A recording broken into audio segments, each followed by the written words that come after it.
In 1976, China was poorer than Bangladesh. Its people were starving, its economy was in ruins, and the world had written it off as a communist failure. Yet today, it's the world's second largest economy and America's greatest rival. How did a nation go from economic collapse to global superpower in just 4 decades? Keep watching because by the end of this video, you'll understand how China underwent one of the most dramatic economic transformations in human history, and the strategies China used could reshape everything you think you know about economics and power. Though before we get into it, take a moment to like the video and subscribe, but only if you genuinely enjoy what I do here. Also, let us know where you're watching from and what time it is. We're on to building a global community here. So, without further ado, let's begin, shall we? A civilization at the brink. The year is 1978. China stands on the edge of economic catastrophe. In Beijing's government offices, planners stare at numbers that spell disaster. Agricultural output barely feeds the population. Industrial production limps along with outdated equipment. The average Chinese citizen earns less than someone in sub-Saharan Africa.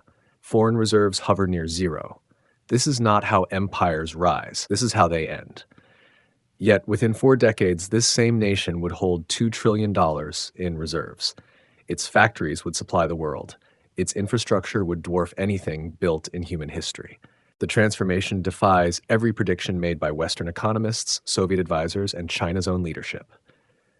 How does a country go from near collapse to global dominance? The answer lies not in grand theories, but in desperate choices made by people who had nothing left to lose. Consider the numbers that haunted Chinese leaders in 1978. Per capita income sat at $156 annually. That's not a typo. The United States averaged 40 times that amount. Japan, once devastated by war, now produced 60 times more per person.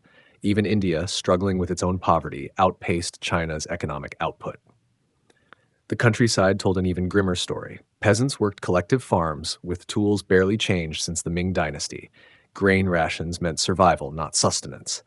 Meat appeared on tables twice a year if families were fortunate. Children grew up shorter than their parents, stunted by chronic malnutrition. Cities fared little better. Factory workers operated machinery installed in the 1950s, much of it Soviet hand-me-downs already obsolete when delivered.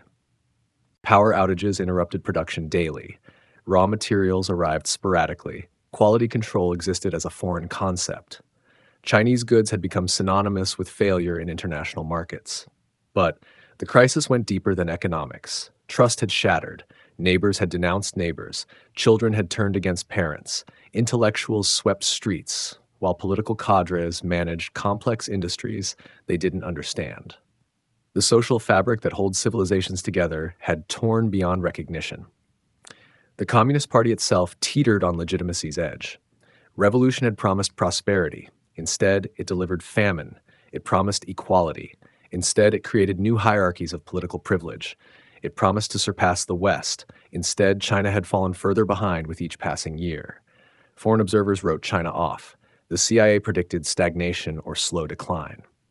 Soviet analysts saw a cautionary tale about ideological excess. Western businesses looked elsewhere for opportunities. Academic experts penned articles about the sick man of Asia, returning to historical irrelevance. They all missed something crucial. Beneath the statistics lay 800 million people who had survived the unsurvivable. They had endured famine that claimed tens of millions. They had weathered political campaigns that upended society every few years. They had maintained families, communities, and hope despite everything.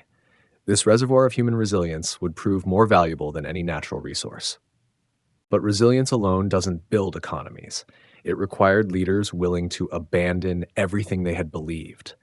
It required systems flexible enough to evolve. Most critically, it required admitting that the revolution had failed without abandoning the revolution itself. The contradiction seemed impossible. How do you reform a system built on ideological certainty? How do you introduce markets without creating capitalism? How do you open to the world without losing control? These questions had no clear answers in 1978. What follows is not a simple success story. It's a tale of pragmatism born from desperation, of experiments that could have ended in disaster, of compromises that satisfied no ideology but somehow worked, of a civilization that chose survival over certainty. The path from poverty to power would extract enormous costs. Hundreds of millions would see their lives transformed, some lifted to prosperity, others left behind. Ancient traditions would vanish beneath modern cities. Environmental destruction would reach apocalyptic scales. Political freedoms would remain frozen while economic freedoms exploded. But in 1978, such concerns lay in an unimaginable future. The immediate question was existential. Could China pull back from the brink? Could a communist party engineer capitalism? Could a closed society selectively open?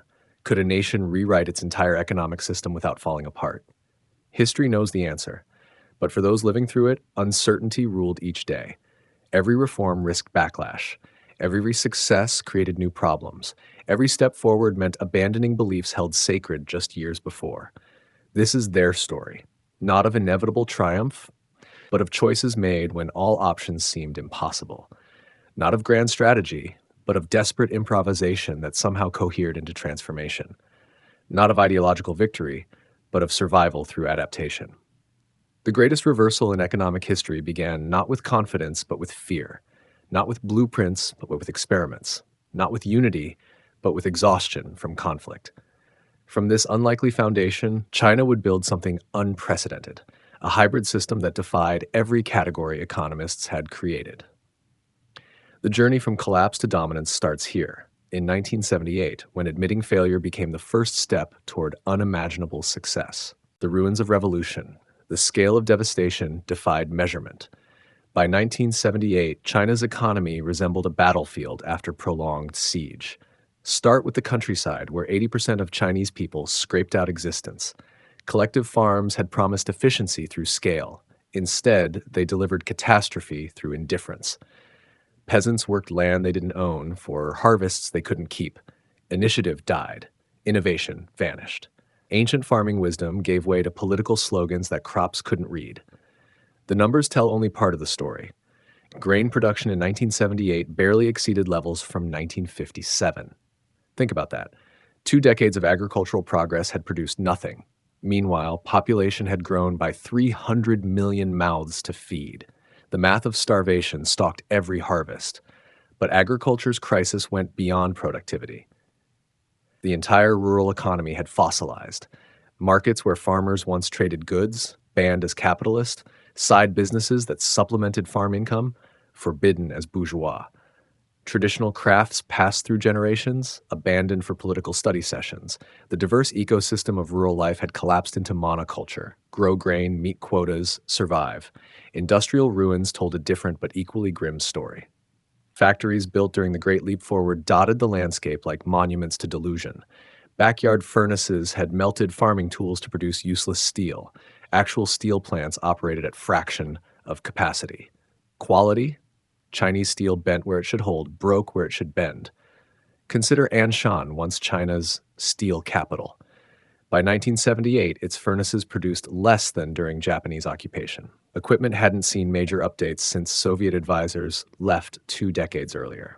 Workers showed up because they had to, not because work accomplished anything meaningful. The pride of China's industrial base had become an employment scheme masquerading as production. The problem repeated across every industry. Textile mills wove cloth that fell apart. Chemical plants created compounds too impure for use. Machine tools produced parts that didn't fit. The entire industrial base operated like a cargo cult, going through motions of production without understanding what made production actually work. Infrastructure decay compounded every problem. Railways built in the 1950s couldn't handle 1970s loads. Roads turned to mud each rainy season. Ports choked on minimal traffic. Electricity flickered on and off according to mysterious schedules. Phone calls between cities required hours of waiting. Modern economy requires circulation, goods, people, information. China's circulation had slowed to a crawl. Urban areas housed a special kind of poverty. City residents enjoyed privileges rural citizens couldn't dream of: guaranteed jobs, food rations, basic health care. But guarantee didn't mean quality. Jobs existed on paper while workers played cards. Food rations provided calories, not nutrition. Healthcare meant access to hospitals lacking basic medicines. Housing told its own story of decay. Families crammed into single rooms, sharing kitchens and bathrooms with neighbors. Buildings constructed hastily during political campaigns crumbled prematurely. New construction? Nearly non existent. The urban landscape froze in time while populations swelled. Education had become perhaps revolution's greatest casualty. Universities closed for years during political upheaval. Professors cleaned toilets, students studied slogans instead of science. Primary schools operated sporadically. An entire generation grew up semi-literate, trained in political correctness rather than practical skills. The human capital needed for modern economy had been systematically destroyed. The health system mirrored education's collapse. Barefoot doctors provided basic care in villages, but serious illness meant death.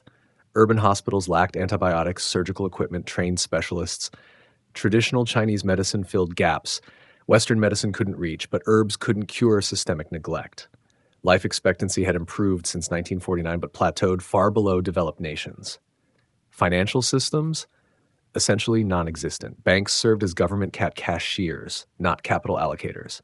Insurance, investment, credit. These concepts existed only in pre-revolution memory. Money itself had limited meaning when ration coupons determined access to goods. The entire monetary economy operated at subsistence level. Perhaps most devastating was institutional collapse. Courts dispensed political justice, not legal consistency. Government bureaus followed political winds, not administrative logic. State enterprises pursued political goals, not economic efficiency. Every institution designed to make society function had been subordinated to political control. The human toll went beyond statistics. Initiative had become dangerous. Success attracted suspicion. Knowledge marked you as potential enemy. Safer to fail quietly than succeed visibly. An entire nation had learned to hide capability, ambition, even competence. The psychological damage rivaled the economic destruction. Regional variations added complexity. Coastal areas maintained some vitality through proximity to outside world. Interior provinces had regressed decades. Minority regions combined economic neglect with political suppression. Urban-rural divide had become a chasm. One country contained multiple economies, none functioning well. International isolation compounded domestic dysfunction. China produced almost nothing the world wanted. Foreign technology remained mysterious and inaccessible. Global supply chains excluded Chinese participation. The world's most populous nation had become economically irrelevant.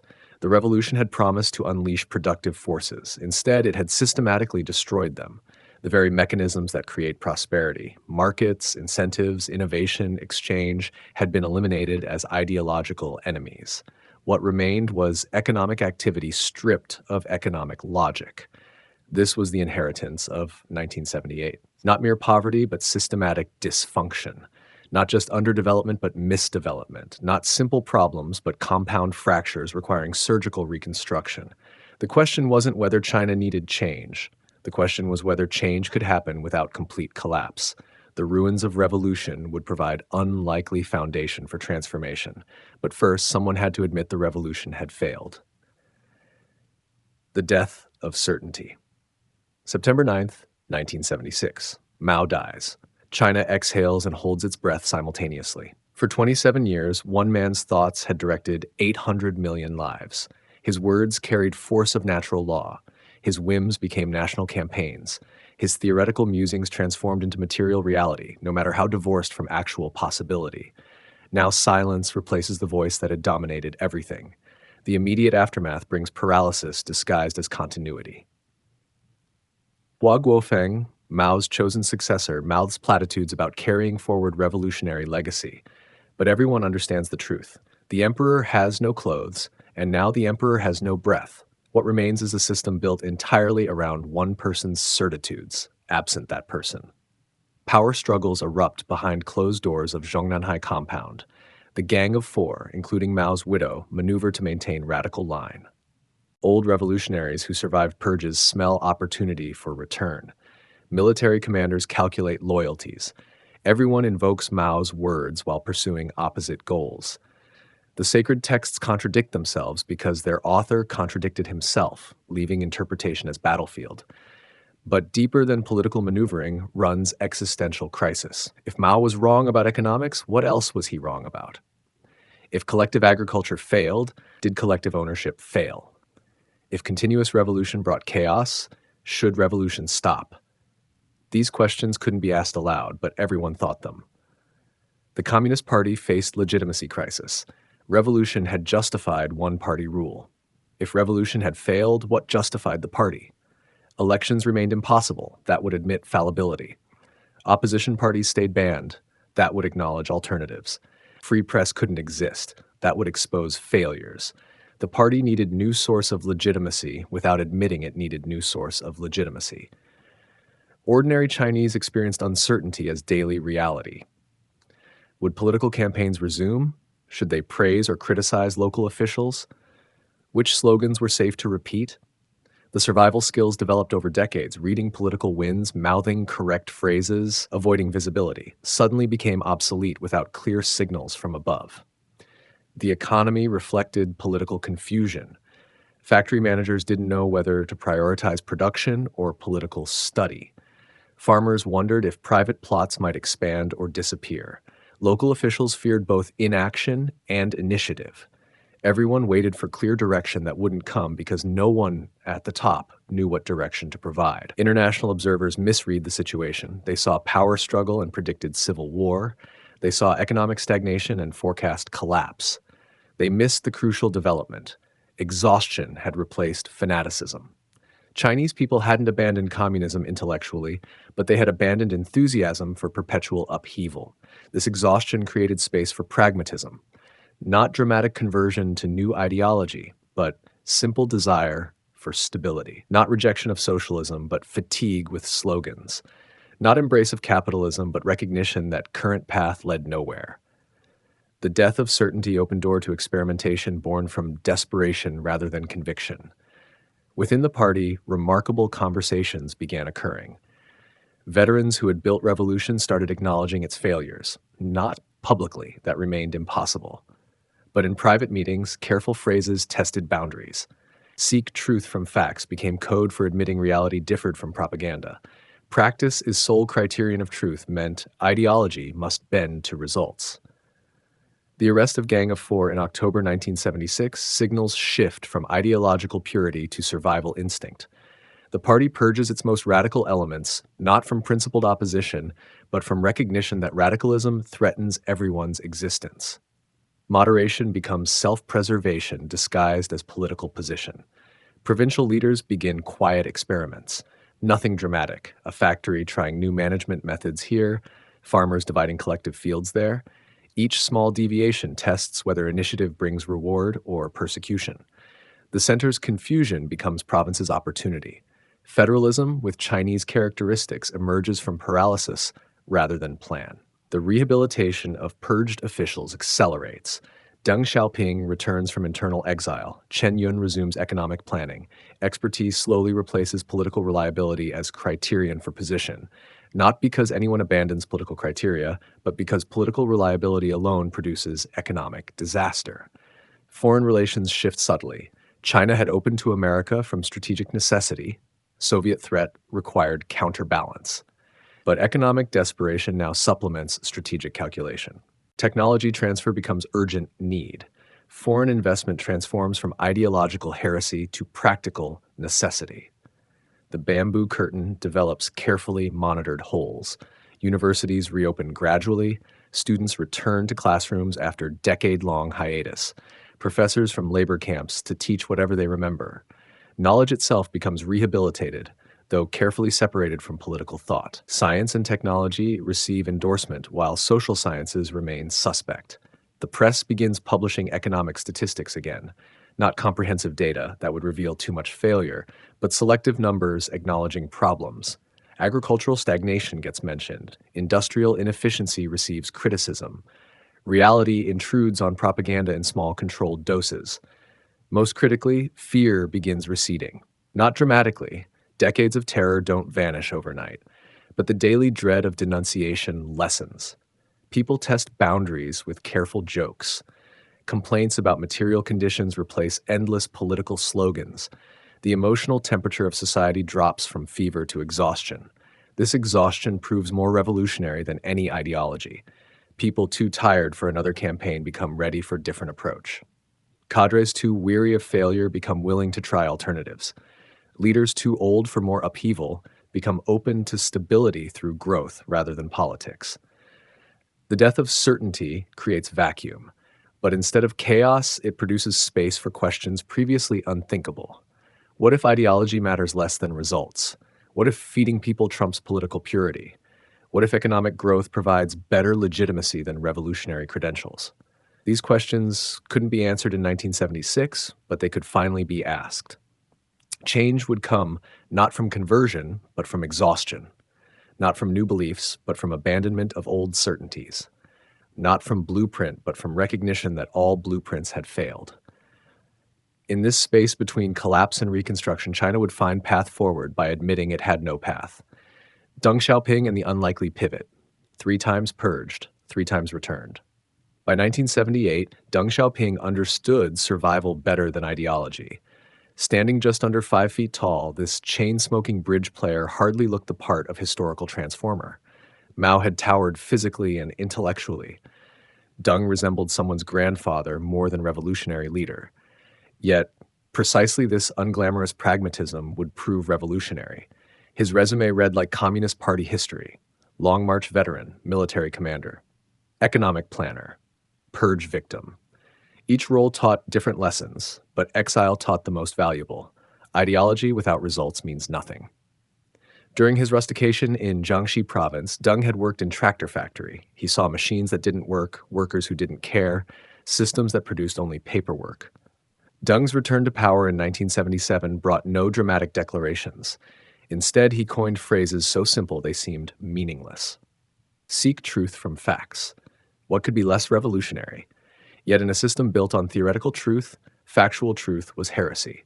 Statistics had served politics for so long that accurate numbers became subversive. It doesn't matter if a cat is black or white, as long as it catches mice. This homely metaphor contained dynamite. If results matter more than methods, then capitalist methods might serve socialist goals. The phrase seems obvious now. In 1978, it challenged everything Chinese communism claimed to represent. But Deng understood something crucial. Direct confrontation with ideology would fail. The party's legitimacy rested on socialist principles. Abandon those explicitly and chaos follows. Instead, redefine socialism to mean whatever produces prosperity. Keep the label while changing contents. Maintain theoretical continuity while reversing practical direction. His first moves seemed minor. Education received priority. Scientists returned to laboratories, technical expertise gained respect. These changes threatened no one directly while creating foundation for everything. Modern economy requires educated workforce. Deng began building one without declaring economic modernization as goal. The genius lay in presentation.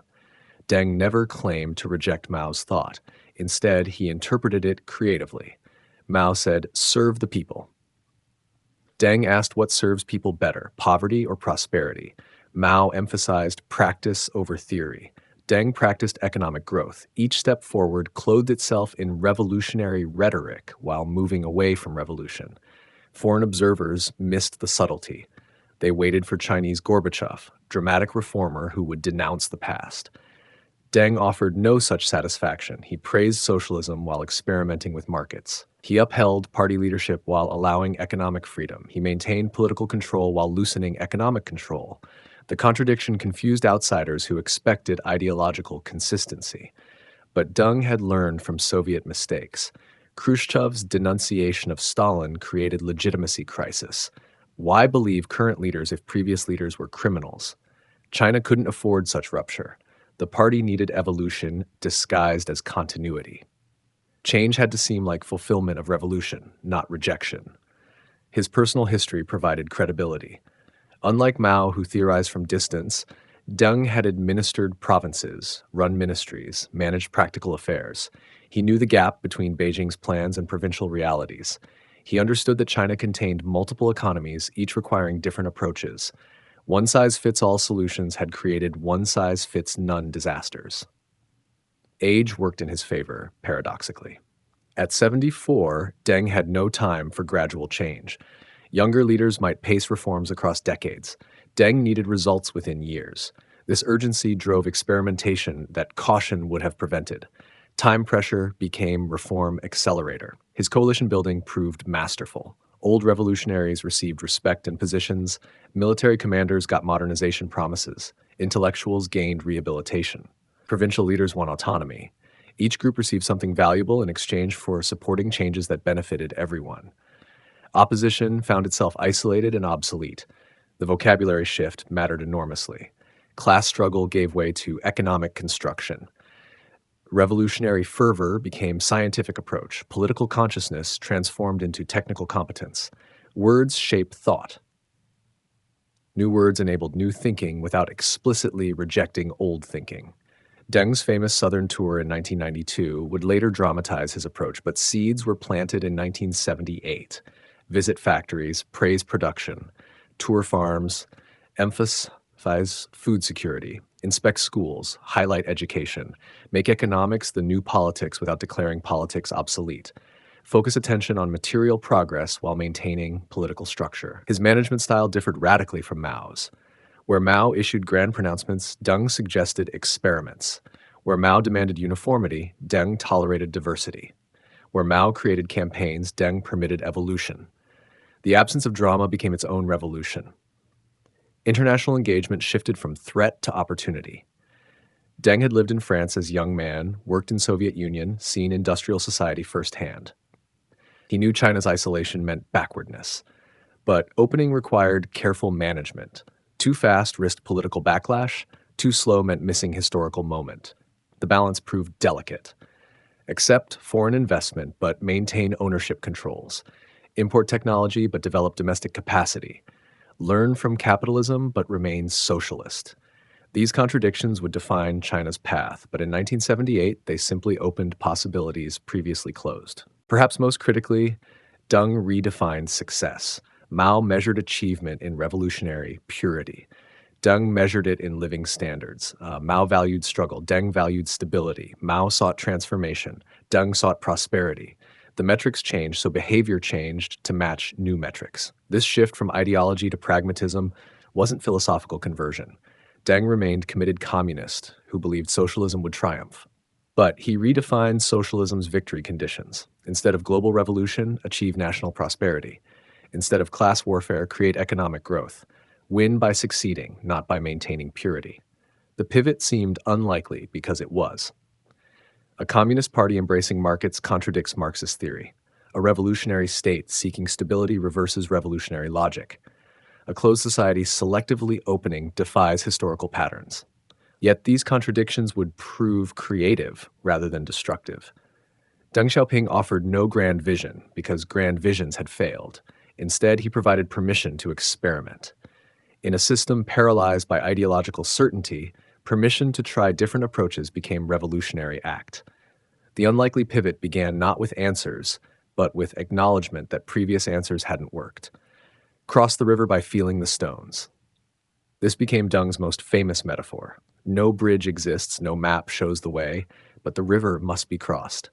So feel carefully, step cautiously, but keep moving. The destination matters less than avoiding drowning. Movement beats paralysis even without clear direction. China would spend the next decades feeling for stones. Some would prove stable, others would shift dangerously. But the crossing had begun, reforming without losing control. The tightrope stretched impossibly thin. Too much change triggers conservative backlash. Too little means continued stagnation. Deng and his allies faced the reformers' eternal dilemma: how to transform a system using that system's own mechanisms. The solution emerged through practice rather than theory. Instead of comprehensive reform package, introduce changes piecemeal. Instead of national mandates, allow local experiments. Instead of replacing existing structures, hollow them out while maintaining facades. Evolution disguised as stability became the method. Take agriculture. Collectivization had failed catastrophically, but admitting failure meant questioning fundamental socialist principles. So reforms began quietly in Anhui province, where desperate farmers had already started dividing collective land. Officials didn't endorse this heresy, they simply stopped punishing it. Success spread by example, not decree. The genius lay in framing. This wasn't privatization, heaven forbid. This was household responsibility system. Land remained collectively owned. Farmers merely took responsibility for specific plots. Output quotas stayed in place, but farmers kept surplus after meeting quotas. Incentives aligned with human nature for first time in decades. Results spoke louder than ideology. Agricultural output jumped immediately. Farmers worked their responsible plots with energy absent from collective fields. Food security improved, rural incomes rose, success created its own momentum. By 1982, over 90% of rural households had adopted the system no one officially mandated. Industrial reform proved trickier. State owned enterprises employed millions, provided social services, embodied socialist achievement. Direct privatization meant unemployment, unrest, ideological crisis. So reformers nibbled around edges. Enterprises gained autonomy to retain profits. Managers received authority over operations. Market forces entered through side doors. The dual track system epitomized this gradual approach. State enterprises continued fulfilling planned quotas at fixed prices, but production beyond quotas could be sold at market prices. Two systems operated simultaneously, planned and market. Neither threatened the other initially. Market track would eventually dominate, but that future remained hidden. Local experimentation provided cover for ideological deviation. Shenzhen established special economic zone. Success, expand concept. Failure, isolated experiment. Guangdong province tried tax reforms. Worked, other provinces adopt. Failed, Guangdong's problem. Each experiment carried limited risk while potentially unlimited reward. This decentralization served multiple purposes. It reduced Beijing's responsibility for failures. It allowed different approaches for different conditions. It created competition between regions.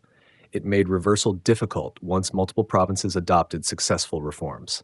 Controlled chaos proved more dynamic than central planning. The Communist Party maintained monopoly on political power while loosening economic control. This seemed contradictory to Western observers expecting democratization to accompany marketization. But the party learned from Soviet collapse. Political liberalization without economic success means regime failure. Deliver prosperity first, political reform maybe never. Cadre evaluation shifted subtly but critically. Political reliability remained important, but economic performance mattered more. Promotions went to officials who delivered growth, not those who spouted slogans. Incentives for bureaucrats aligned with incentives for farmers. Produce results, reap rewards. The party transformed itself while maintaining institutional continuity. Opposition existed but lacked coherence. Conservative elders worried about ideological deviation. Liberal intellectuals wanted faster political reform. Workers feared job losses. Farmers embraced changes. No unified resistance emerged because reforms created winners faster than losers. Co-optation worked better than confrontation. Information control proved crucial. Media reported successes selectively. Failures disappeared from view. Statistics improved gradually to avoid shocking revelations about previous disasters. The narrative emphasized continuity with past, while reality diverged sharply. Perception management became high art. International opening proceeded carefully. Joint ventures required Chinese partners. Technology transfer came with restrictions. Capital flowed through controlled channels. The bamboo curtain developed windows, not doors. Engagement increased without overwhelming domestic structures. Currency controls exemplified this managed integration. RMB remained non-convertible. Exchange rates stayed fixed. Capital accounts closed, but current account transactions loosened. Trade expanded within constraints. Financial repression funded industrial expansion while preventing destabilizing flows. Legal reforms advanced incrementally. Commercial law developed to handle market transactions. Contract enforcement improved to attract investment. Property rights clarified without abandoning socialist ownership. Rule of law emerged for economic matters, while political cases remained arbitrary. Selective modernization created functional hybridization. The hukou system of household registration persisted, controlling internal migration. Cities couldn't be overwhelmed by rural migrants. Industrial wages stayed low with restricted labor mobility. Social services remained tied to birthplace. Market reforms operated within demographic constraints inherited from planning era. Education policy reflected pragmatic balance. Political study declined but didn't disappear. Technical training expanded dramatically. Universities reopened with competitive admissions. Sending students abroad risked brain drain but gained knowledge. Each decision balanced competing imperatives without declaring principles. Price reform showed the delicate dance most clearly. Fixed prices had created massive distortions, but sudden liberalization meant inflation, panic, unrest. So administered prices adjusted gradually, market prices expanded sector by sector, dual tracks operated everywhere. Messy? Yes. Effective? Surprisingly so. Banking remained state-controlled even as financial needs exploded. State banks funded state enterprises regardless of performance.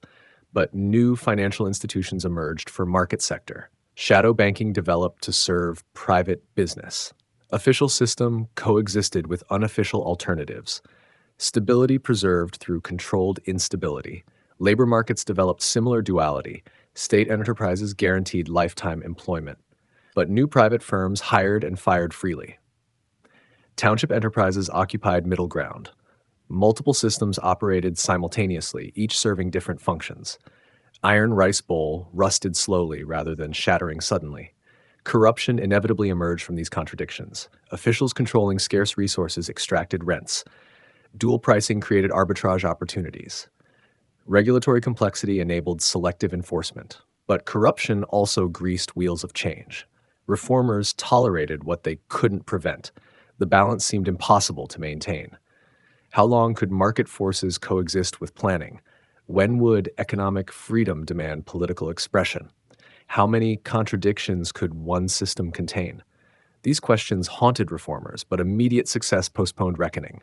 By 1985, the hybrid had stabilized temporarily. State sector shrank relatively while growing absolutely. Private business expanded without threatening socialist rhetoric. Living standards improved across regions. The impossible tightrope held through constant adjustment rather than fixed position. Reform without losing control required abandoning coherence for effectiveness. No blueprint guided changes. No theory explained contradictions. But people ate better, lived better, hoped better. Results justified methods that ideology couldn't explain. The system evolved by denying it was evolving. This wasn't transition to capitalism. This was socialism with Chinese characteristics, meaning whatever worked got labeled socialist after the fact. The flexibility proved more important than the label. Control maintained through selective loosening became China's unique contribution to political economy. The countryside goes first. Xiaogong Village, Anhui Province, December 1978. 18 farmers gather secretly in a mud brick house. They sign a contract that could earn them execution. The document divides the collective's land among families. If caught, they face persecution as counter-revolutionaries. If successful, they'll eat. Desperation drove this meeting. Xiaogong had begged for grain 3 of the previous 4 years. Collectivization turned productive farmers into starving dependents. Work points accumulated but meant nothing when harvests failed to meet basic needs. The farmers chose survival over ideology. Their contract contained face-saving language. Land remained collective property. Farmers merely contracted responsibility for specific plots. They would meet state quotas first. Only surplus belonged to families.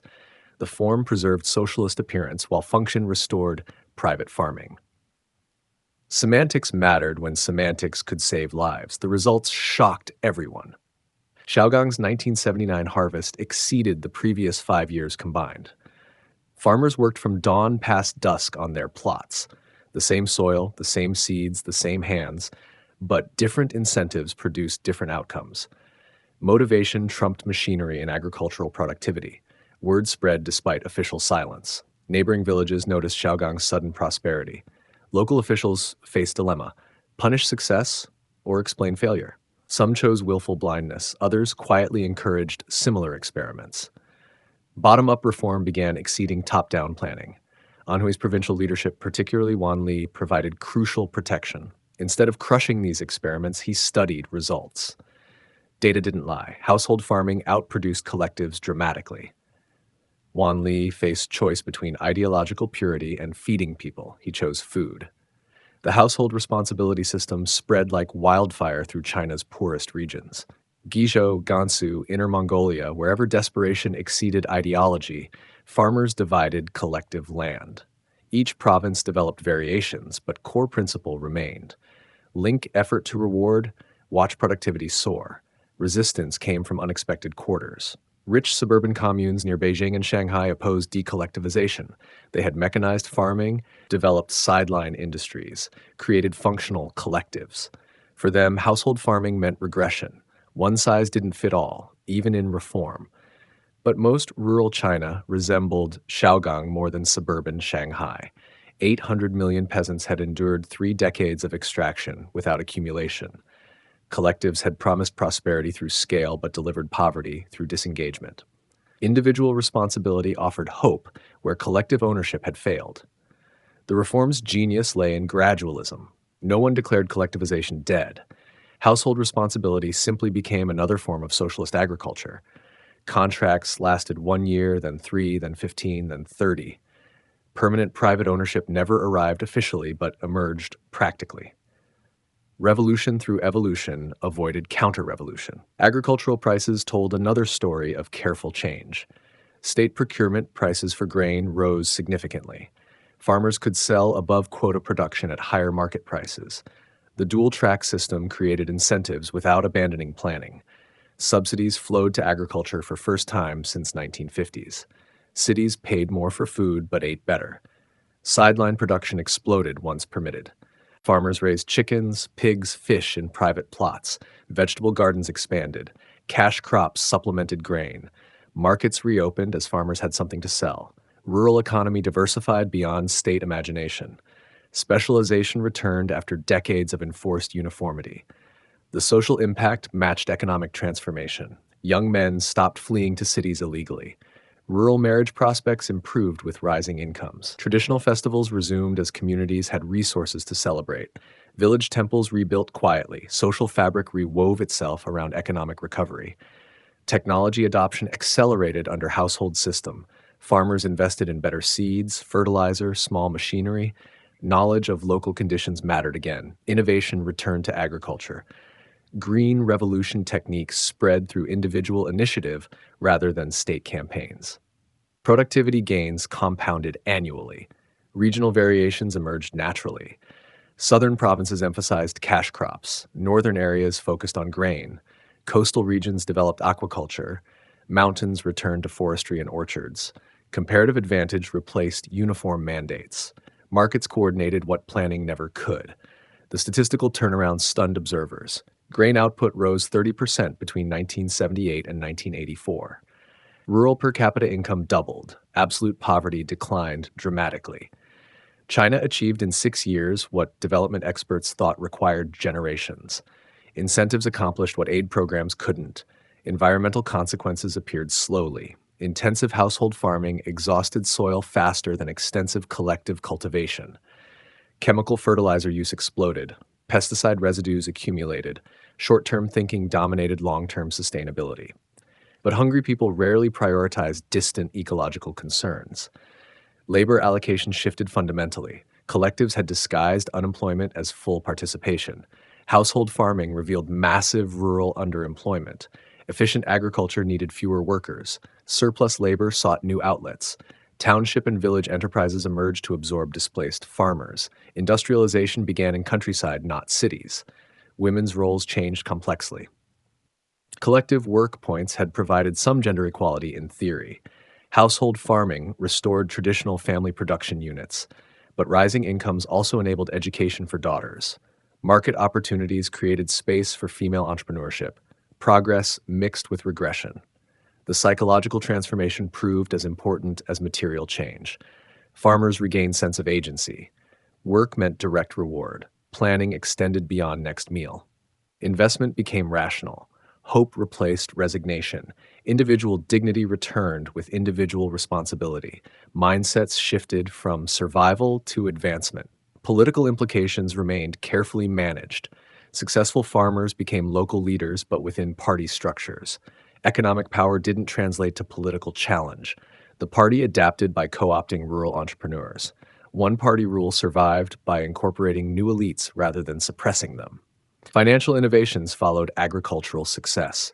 Rural credit cooperatives expanded. Informal lending networks developed. Savings rates rose with incomes. Capital accumulation began in countryside. These funds would finance rural industrialization. Agriculture surpluses enabled structural transformation. By 1984, China had solved its food problem, not through collective miracles or technical breakthroughs, but through aligning incentives with human nature. The countryside that had dragged down economic growth became engine of transformation. Rural reform created model and momentum for broader changes. Success bred new challenges. Rising agricultural productivity meant fewer farmers needed. Rural industry had to absorb surplus labor. Urban food prices strained government budgets. Regional inequalities widened. But these were problems of success, not failure. China had crossed First River by feeling stones. The countryside went first because it had to. Cities could wait for ideology to evolve. Farmers couldn't wait for food. Necessity drove innovation. Desperation enabled experie, letting some get rich first. It is glorious to get rich. These 5 words shattered 30 years of egalitarian ideology. Deng Xiaoping spoke them carefully, adding crucial qualifier, some must get rich first. Not everyone simultaneously, which remained impossible. Not permanent inequality, which contradicted socialism, but temporary differentiation to create incentives and models.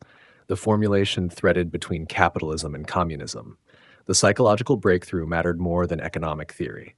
Since 1949, wealth meant exploitation. Success invited suspicion. Prosperity beyond neighbors triggered investigation. Tall poppies got cut down systematically. Now the tallest poppy received official blessing, conditionally. Rural entrepreneurs emerged first from agricultural success. The farmer who grew vegetables for city markets, the woman who raised chickens for restaurants, the family that specialized in fruit trees. Each success created employment, supplied goods, generated tax revenue. Local officials noticed benefits outweighed ideological concerns. Township and village enterprises became vehicles for legitimate enrichment. These hybrid entities, neither private nor state-owned, operated in legal gray zones.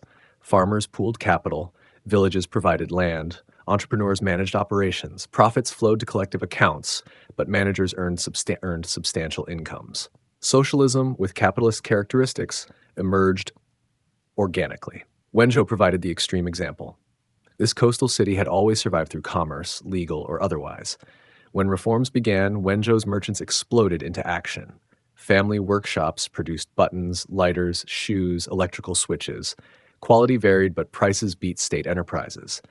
Distribution networks reached nationwide. Wenzhou became synonymous with private enterprise disguised as collective ownership.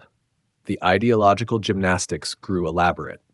Private businesses registered as collective enterprises. Entrepreneurs hired relatives to maintain family production unit fiction. Red Hat enterprises, private firms wearing collective disguise, proliferated.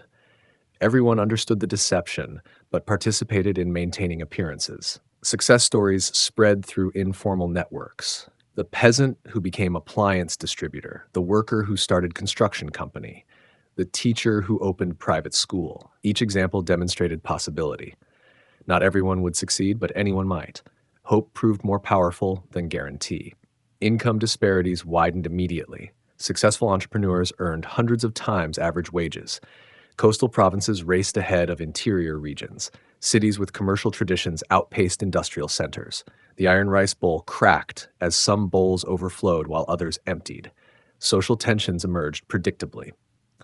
Red-eye disease, envy of others' success spread widely.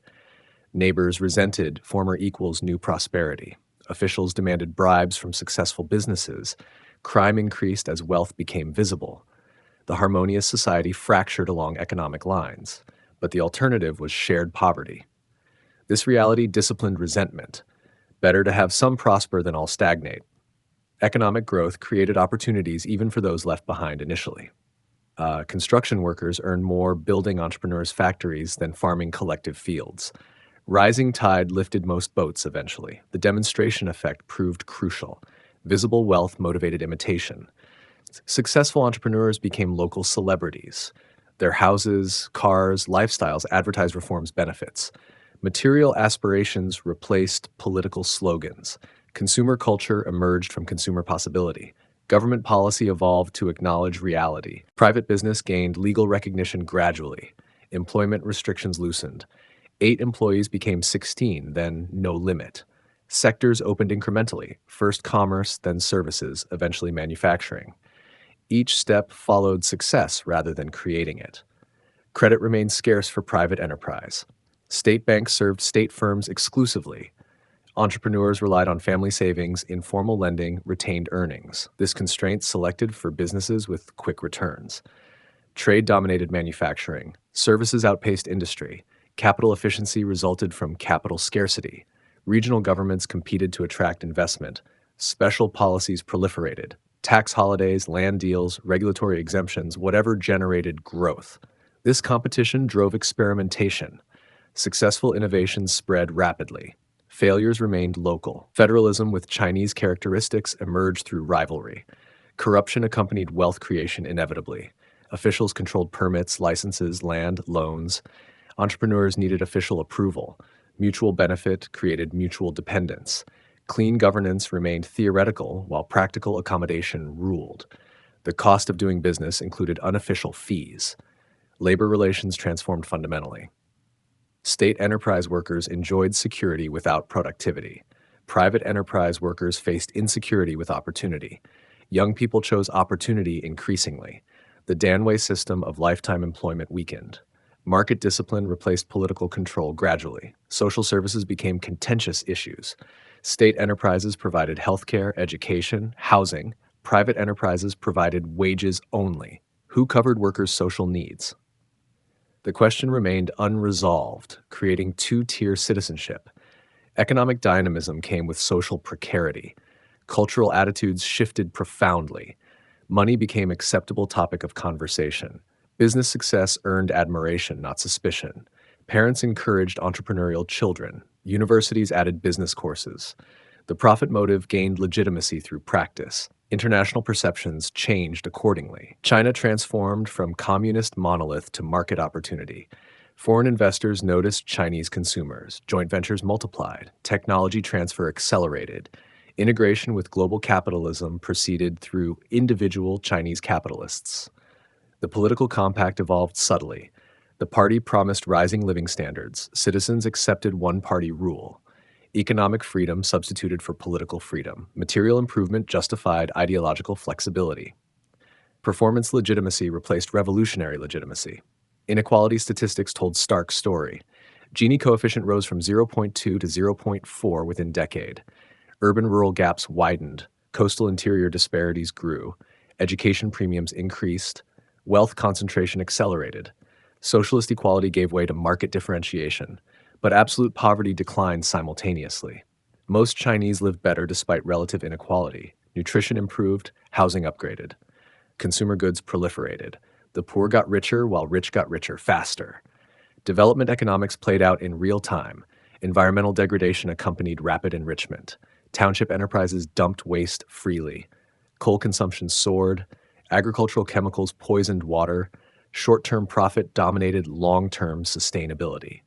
Getting rich first meant worrying about consequences later. The social contract implicit in "some get rich first" contained promise, others would follow. Trickle down with Chinese characteristics. This promise required continuous growth. Any stagnation would expose inequality without mobility. The system committed itself to perpetual expansion. By mid-1980s, the formula had proven itself. Allowing some to prosper created incentives for all to strive. Visible inequality motivated rather than discouraged. The Chinese dream, modest version emphasizing material comfort, became achievable aspiration for millions. The ideological transformation was complete. Wealth transitioned from sin to virtue. Competition replaced cooperation as social organizing principle. Individual success became collective benefit. Market values penetrated socialist society. The contradiction sustained itself through growth. Letting some get rich first launched 1,000 entrepreneurial ships. Most would sink, some would sail to fortune. But the mere possibility of sailing changed everything. Hope returned to Chinese society. Not equal outcomes, but equal opportunity, theoretically. Practice remained messier, but pointed consistently upward. China had discovered the market's invisible hand. That hand would build and destroy with equal efficiency. But in 1985, construction dominated destruction. The future's problems remained future concerns. Present prosperity justified present inequality. Some got rich first, pulling others along. Opening the door, carefully Shenzhen, 1979. A fishing village of 30,000 souls sits across from Hong Kong's gleaming towers. Barbed wire marks the frontier between two worlds, one racing toward prosperity, the other frozen in ideological time. Within 5 years, this village would become a city of millions, China's window into global capitalism. The special economic zone concept emerged from desperation disguised as strategy. China needed foreign technology, capital, management knowledge, but wholesale opening risked ideological contamination, political instability, economic colonization. The solution: create capitalist laboratories within socialist body. Control the experiment. Geography determined selection. Shenzhen bordered Hong Kong, Zhuhai faced Macau, Shantou and Xiamen possessed overseas Chinese connections. These locations minimized risk, far from Beijing, close to compatible investors, culturally familiar to foreign Chinese. If experiments failed, damage remained peripheral. The rules broke every socialist principle. Foreign investors received tax holidays, land use rights extended decades, labor laws relaxed dramatically, profit. Currency conversion permitted. Capitalism operated under Chinese sovereignty. The contradiction bothered theorists but attracted investors. Infrastructure appeared with stunning speed. Roads replaced dirt paths. Ports expanded from fishing piers. Power plants arose from rice paddies. Telecommunications leaped from nothing to modern. The construction conveyed message: China was serious about opening, selectively. Hong Kong manufacturers arrived first, fleeing rising costs. Textile factories, toy assembly, electronics production moved across border. Labor costs dropped 90%. Productivity lagged initially, but improved rapidly. The workshop of Asia began relocating to China, starting with simplest operations. Cultural shock hit both directions. Chinese workers encountered foreign management, punctuality enforced, quality demanded, initiative rewarded. Foreign managers discovered Chinese realities. Political meetings interrupted production, workers needed housing and food. Local officials expected consideration. Mutual adaptation proceeded painfully. The dual-track mentality extended to SEZs. Inside zones, market rules dominated. Outside zones, planning continued. Workers earned multiple times national average but faced termination for poor performance. The same country operated two systems simultaneously, separated by fences both physical and ideological. Success bred expansion incrementally. 4 SEZs became 14 coastal cities. Open zones spread along entire coastline. Each expansion followed proven success. The cancer of capitalism metastasized deliberately, but always under party control. Market economics served socialist goals, officially. Technology transfer proved more complex than anticipated. Foreign firms brought equipment but guarded knowledge. Joint venture requirements forced partnerships but didn't guarantee learning. Chinese engineers reverse engineered obsessively. Industrial espionage supplemented legal transfer. Knowledge acquisition became national priority. The overseas Chinese played crucial intermediary role. They understood both systems. They possessed capital and connections. They shared cultural affinity while bringing commercial expertise. Taiwan businessmen invested through Hong Kong fronts. The Chinese diaspora returned economically before politically. Labor discipline transformed within SEZs. The iron rice bowl shattered against market demands. Workers arrived from interior provinces desperate for opportunity. 12-hour shifts became normal. Dormitory living standard. Youth dominated. Older workers couldn't adapt to pace. The proletariat became truly proletarian.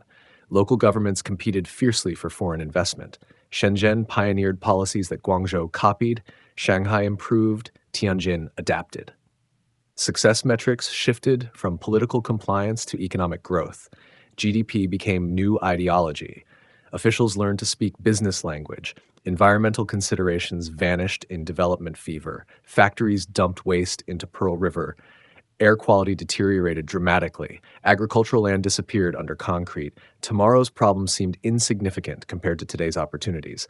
Green gave way to gray in pursuit of gold. Social stratification emerged starkly.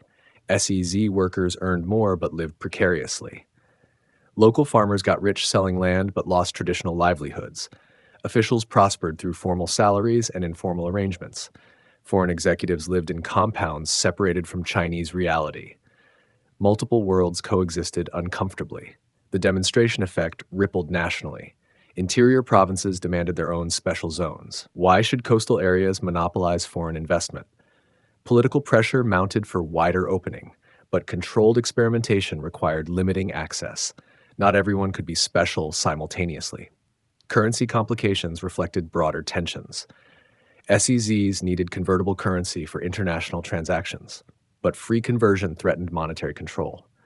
Multiple exchange rates emerged: official, commercial, black market.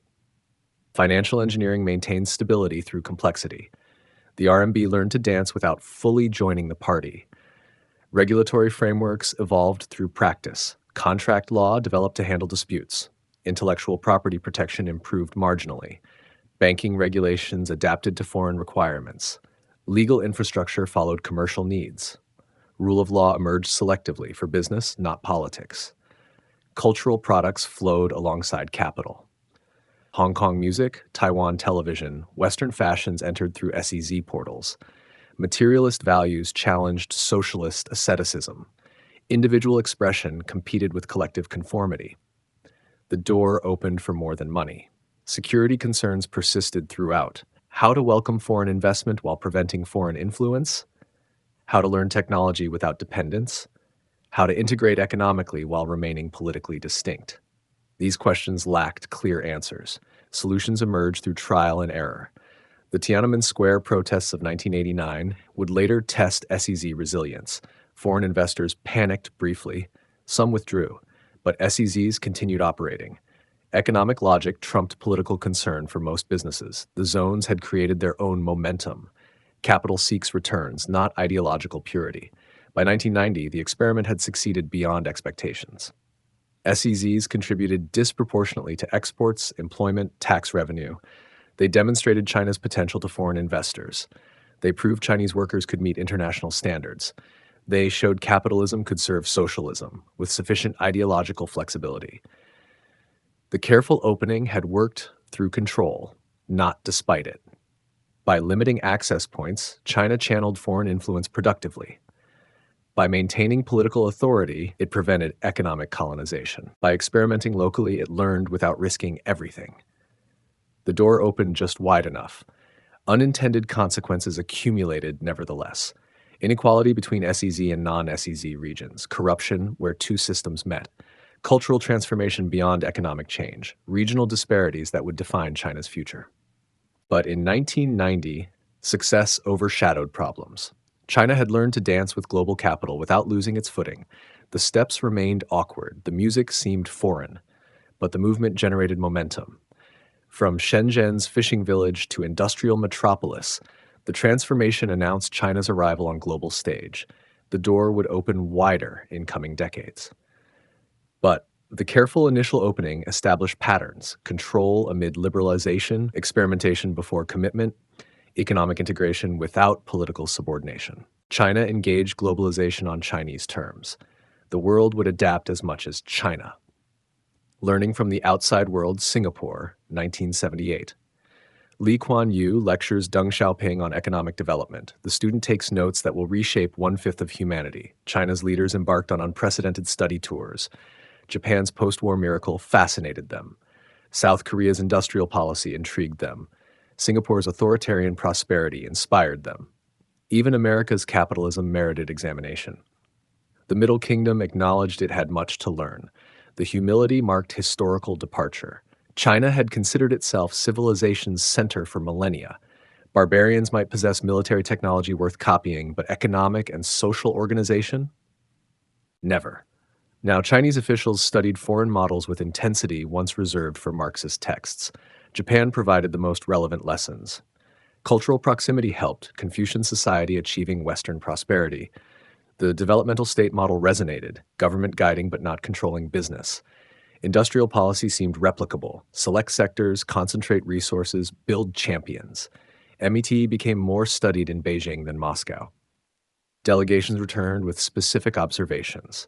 Japanese factories emphasized quality circles. Workers suggested improvements. Lifetime employment created loyalty. Corporate culture supplemented family structure. Just-in-time production minimized waste. Technology mattered less than organization.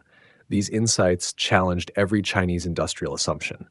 South Korea demonstrated different path. Military government had forced industrialization.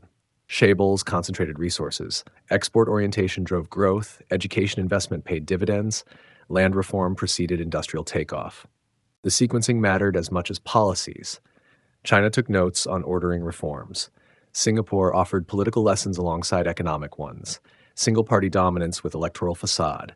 Meritocratic bureaucracy. Strategic location maximized. Multicultural society managed carefully. Corruption minimized through high salaries. Size allowed experimentation impossible in China, but principles might scale. Taiwan remained politically untouchable but economically instructive. Small and medium enterprises dominated. Family businesses scaled gradually. Technology absorption proceeded systematically. Agricultural surplus funded industry. Export processing zones attracted investment. The model influenced thinking despite diplomatic non-recognition. Western examples received selective attention. America's venture capital intrigued Chinese planners. Germany's apprenticeship system impressed them. France's indicative planning seemed familiar. Each country offered lessons, but wholesale adoption remained impossible. China would synthesize, not copy. The learning process itself evolved. Early delegations gawked like tourists. Later missions arrived with specific questions. Joint ventures became learning laboratories. Overseas training programs expanded. Sending students abroad risked brain drain, but guaranteed knowledge transfer. The investment paid long-term dividends. Selective adaptation became high art. Japan's lifetime employment, too rigid for China's massive labor force. Korea's chaebols, too concentrated for China's political structure. Singapore's scale, too small for continental country. America's financial markets, too uncontrolled for party comfort. Each model underwent sinification. The synthesis created something new. State-owned enterprises would remain but compete. Private business would expand within limits. Foreign investment would flow through controlled channels. Exports would drive growth without abandoning domestic market. Industrial policy would guide without Soviet-style commands. Markets would allocate within political parameters. Mistakes accompanied learning. Early joint ventures often failed from cultural misunderstanding. Technology transfer agreements favored foreign partners. Quality remained problematic despite Japanese teachings. Financial controls created inefficiencies. But each failure taught lessons. China learned by doing, badly at first. Intellectual property concerns arose immediately. Chinese partners studied foreign technology intensely. Reverse engineering became standard practice. Patent protections remained theoretical. Foreign complaints multiplied. But China prioritized learning over legal niceties. Development required knowledge acquisition by any means. The overseas Chinese network facilitated learning. Hong Kong provided commercial expertise. Taiwan offered manufacturing knowledge through indirect channels. Southeast Asian Chinese shared business practices. The diaspora became bridge between China and global economy. Cultural connections supplemented formal exchanges. Language barriers complicated but didn't prevent learning. Technical terms entered Chinese vocabulary wholesale. Management concepts required new expressions. Economic theories needed translation, both literal and conceptual. Misunderstandings occurred, but core ideas transmitted successfully. Institutional learning paralleled individual education. Ministries reorganized along functional lines. Regulatory bodies emerged from market economy. Legal frameworks borrowed internationally. Think tanks proliferated. Universities established business schools. The software of capitalism downloaded gradually into socialist hardware. Pride and pragmatism battled constantly. China possessed glorious history but backward present. Learning from former tributaries like Korea stung. Acknowledging Western superiority in economics challenged civilizational confidence. But pragmatism won. Pride could wait for prosperity. The learning extended beyond economics. Social policies studied included healthcare systems, pension arrangements, education methods. Urban planning absorbed lessons from Hong Kong density, Singapore greenery, Tokyo transport. Environmental mistakes of others noted if not avoided. Comprehensive development required comprehensive learning. Critics emerged within China. Some viewed foreign learning as cultural betrayal. Others worried about ideological contamination. Conservatives preferred Soviet models despite obvious failure, but results spoke loudest.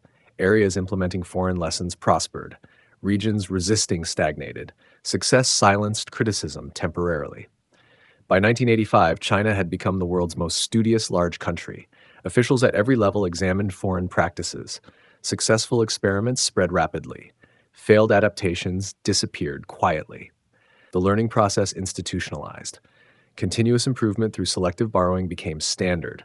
The psychological transformation mattered enormously. China abandoned autarkic pretensions. Self-reliance rhetoric continued, but practice diverged. Acknowledging others' achievements enabled own advancement. The Middle Kingdom rejoined world by admitting world had lessons to teach. Unintended consequences emerged. Exposure to foreign models raised expectations. Why shouldn't Chinese enjoy Japanese living standards? Why couldn't Chinese choose like Americans? Why must Chinese accept what Singaporeans wouldn't? Learning economic lessons transmitted political questions. Pandora's box opened partway. The synthesis ultimately created unique model, not Japanese, Korean, or American, but incorporating elements of each. Market socialism with Chinese characteristics meant borrowing what worked while maintaining what mattered politically. The student would eventually challenge teachers, but first had to learn their lessons. China's grand experiment in selective learning would accelerate throughout the 1980s. Each success encouraged more borrowing. Each failure refined adaptation methods. The outside world became laboratory for Chinese experimentation. Lessons learned would transform student into potential master. The process required historical flexibility. The civilization that invented paper, gunpowder, and compass now imported management techniques and quality control. But pragmatism trumped pride. China would learn from anyone to achieve development. The outside world offered shortcuts China desperately needed. By decade's end, China had absorbed more foreign knowledge more quickly than any large country in history. The learning continued, evolved, accelerated. What began as desperate catch-up became systematic acquisition. China learned how to learn from outside world while remaining distinctly Chinese. The state never left. The myth persists. China abandoned socialism for capitalism. Reality proves messier, more interesting, and ultimately more successful. Walk into any major Chinese bank circa 1985. The Industrial and Commercial Bank of China controls assets exceeding most countries' GDP. The Bank of China handles foreign exchange exclusively. Agricultural Bank serves rural areas. Construction Bank finances infrastructure. All remain wholly state-owned. All allocate capital politically as much as commercially.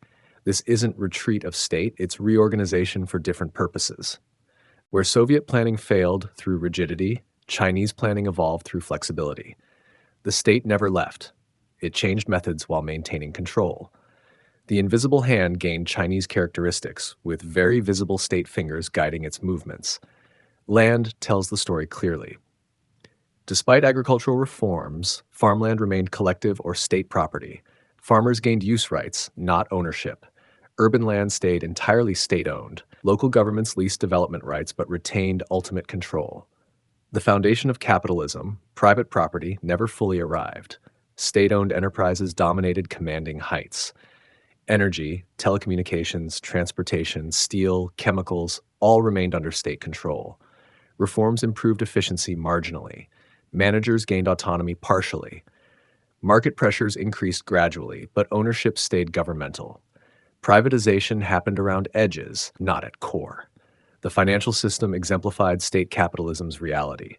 Banks existed to fund government priorities. Interest rates reflected political decisions. Credit allocation followed planned targets.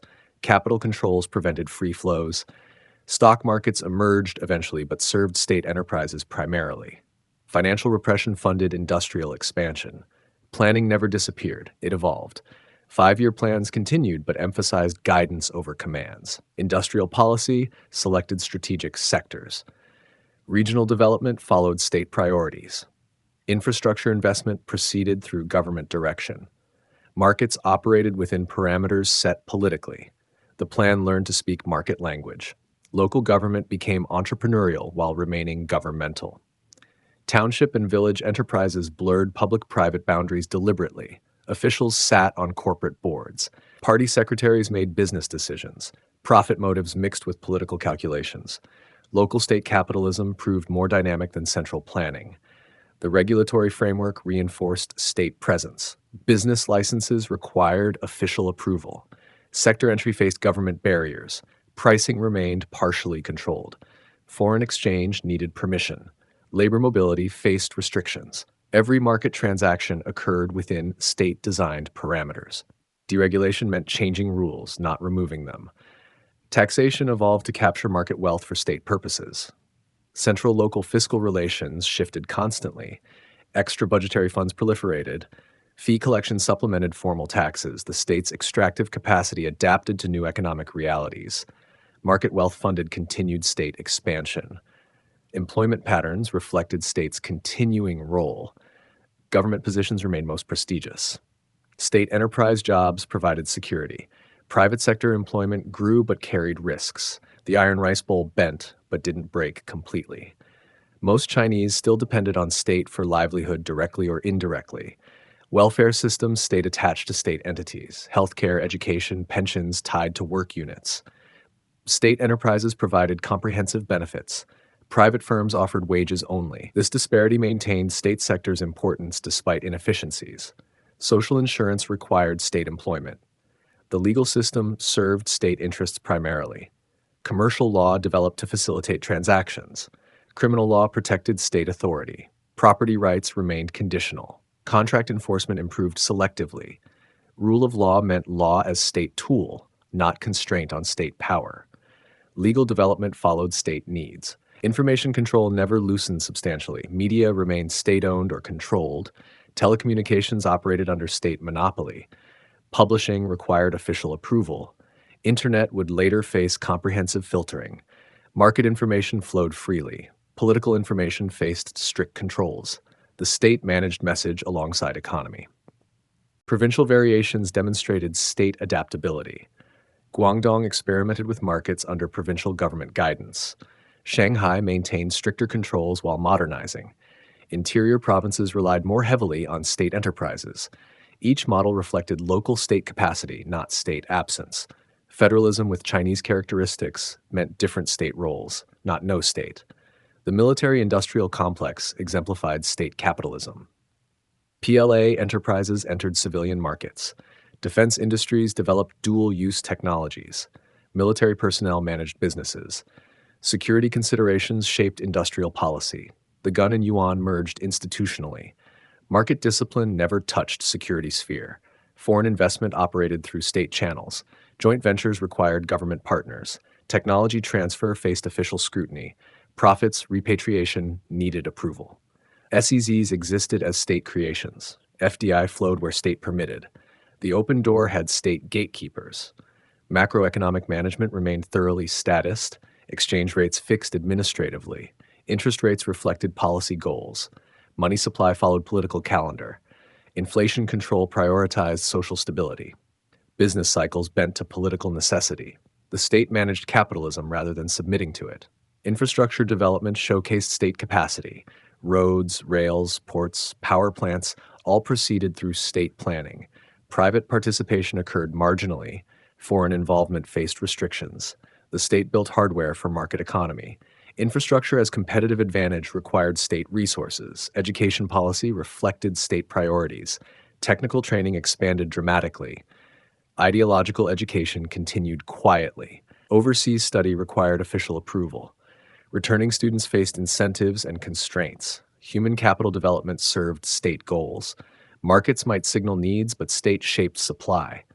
Regional competition occurred within state system. Provincial leaders competed for growth. Municipal governments attracted investment. But competition happened between state entities. Success meant promotion within party hierarchy.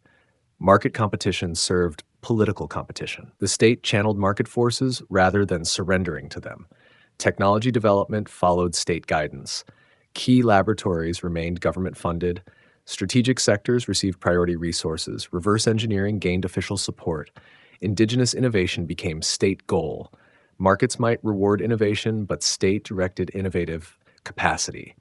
The state's economic role transformed but never diminished, from direct producer to market shaper. From resource allocator to system designer, from plan commander to development guide. Evolution, not retreat. Adaptation, not abandonment. The state learned market methods without adopting market ideology. This wasn't socialism or capitalism in pure form. China created hybrid beyond existing categories. State capitalism, market socialism, neither term captures complexity. The state used markets without being ruled by them. Markets operated freely within state-set boundaries. Contradiction became competitive advantage. Critics missed the point, arguing about convergence. China wasn't becoming capitalist with socialist characteristics. It was creating alternative where state and market reinforced rather than replaced each other. The synthesis confounded both Marxist and liberal expectations. By 1990, the model had stabilized temporarily. State enterprises coexisted with private business. Planning guided markets. Politics shaped economics. The party ruled everything. This system would face stresses, adaptations, crises, but core insight remained. The state never left, it transformed. China proved states could enable markets without surrendering to them, could use capitalism without becoming capitalist, could integrate globally while maintaining control. The lesson influenced development thinking worldwide. The Washington Consensus faced Beijing alternative. The state's continued presence frustrated some reformers. Markets needed freedom to function optimally. Political control created inefficiencies. Corruption flourished where state and market intersected. But efficiency wasn't only goal. Control mattered more than optimization. The state stayed because leaving meant losing power. This persistence would shape China's trajectory profoundly. State capacity enabled infrastructure miracles. State control prevented financial crises.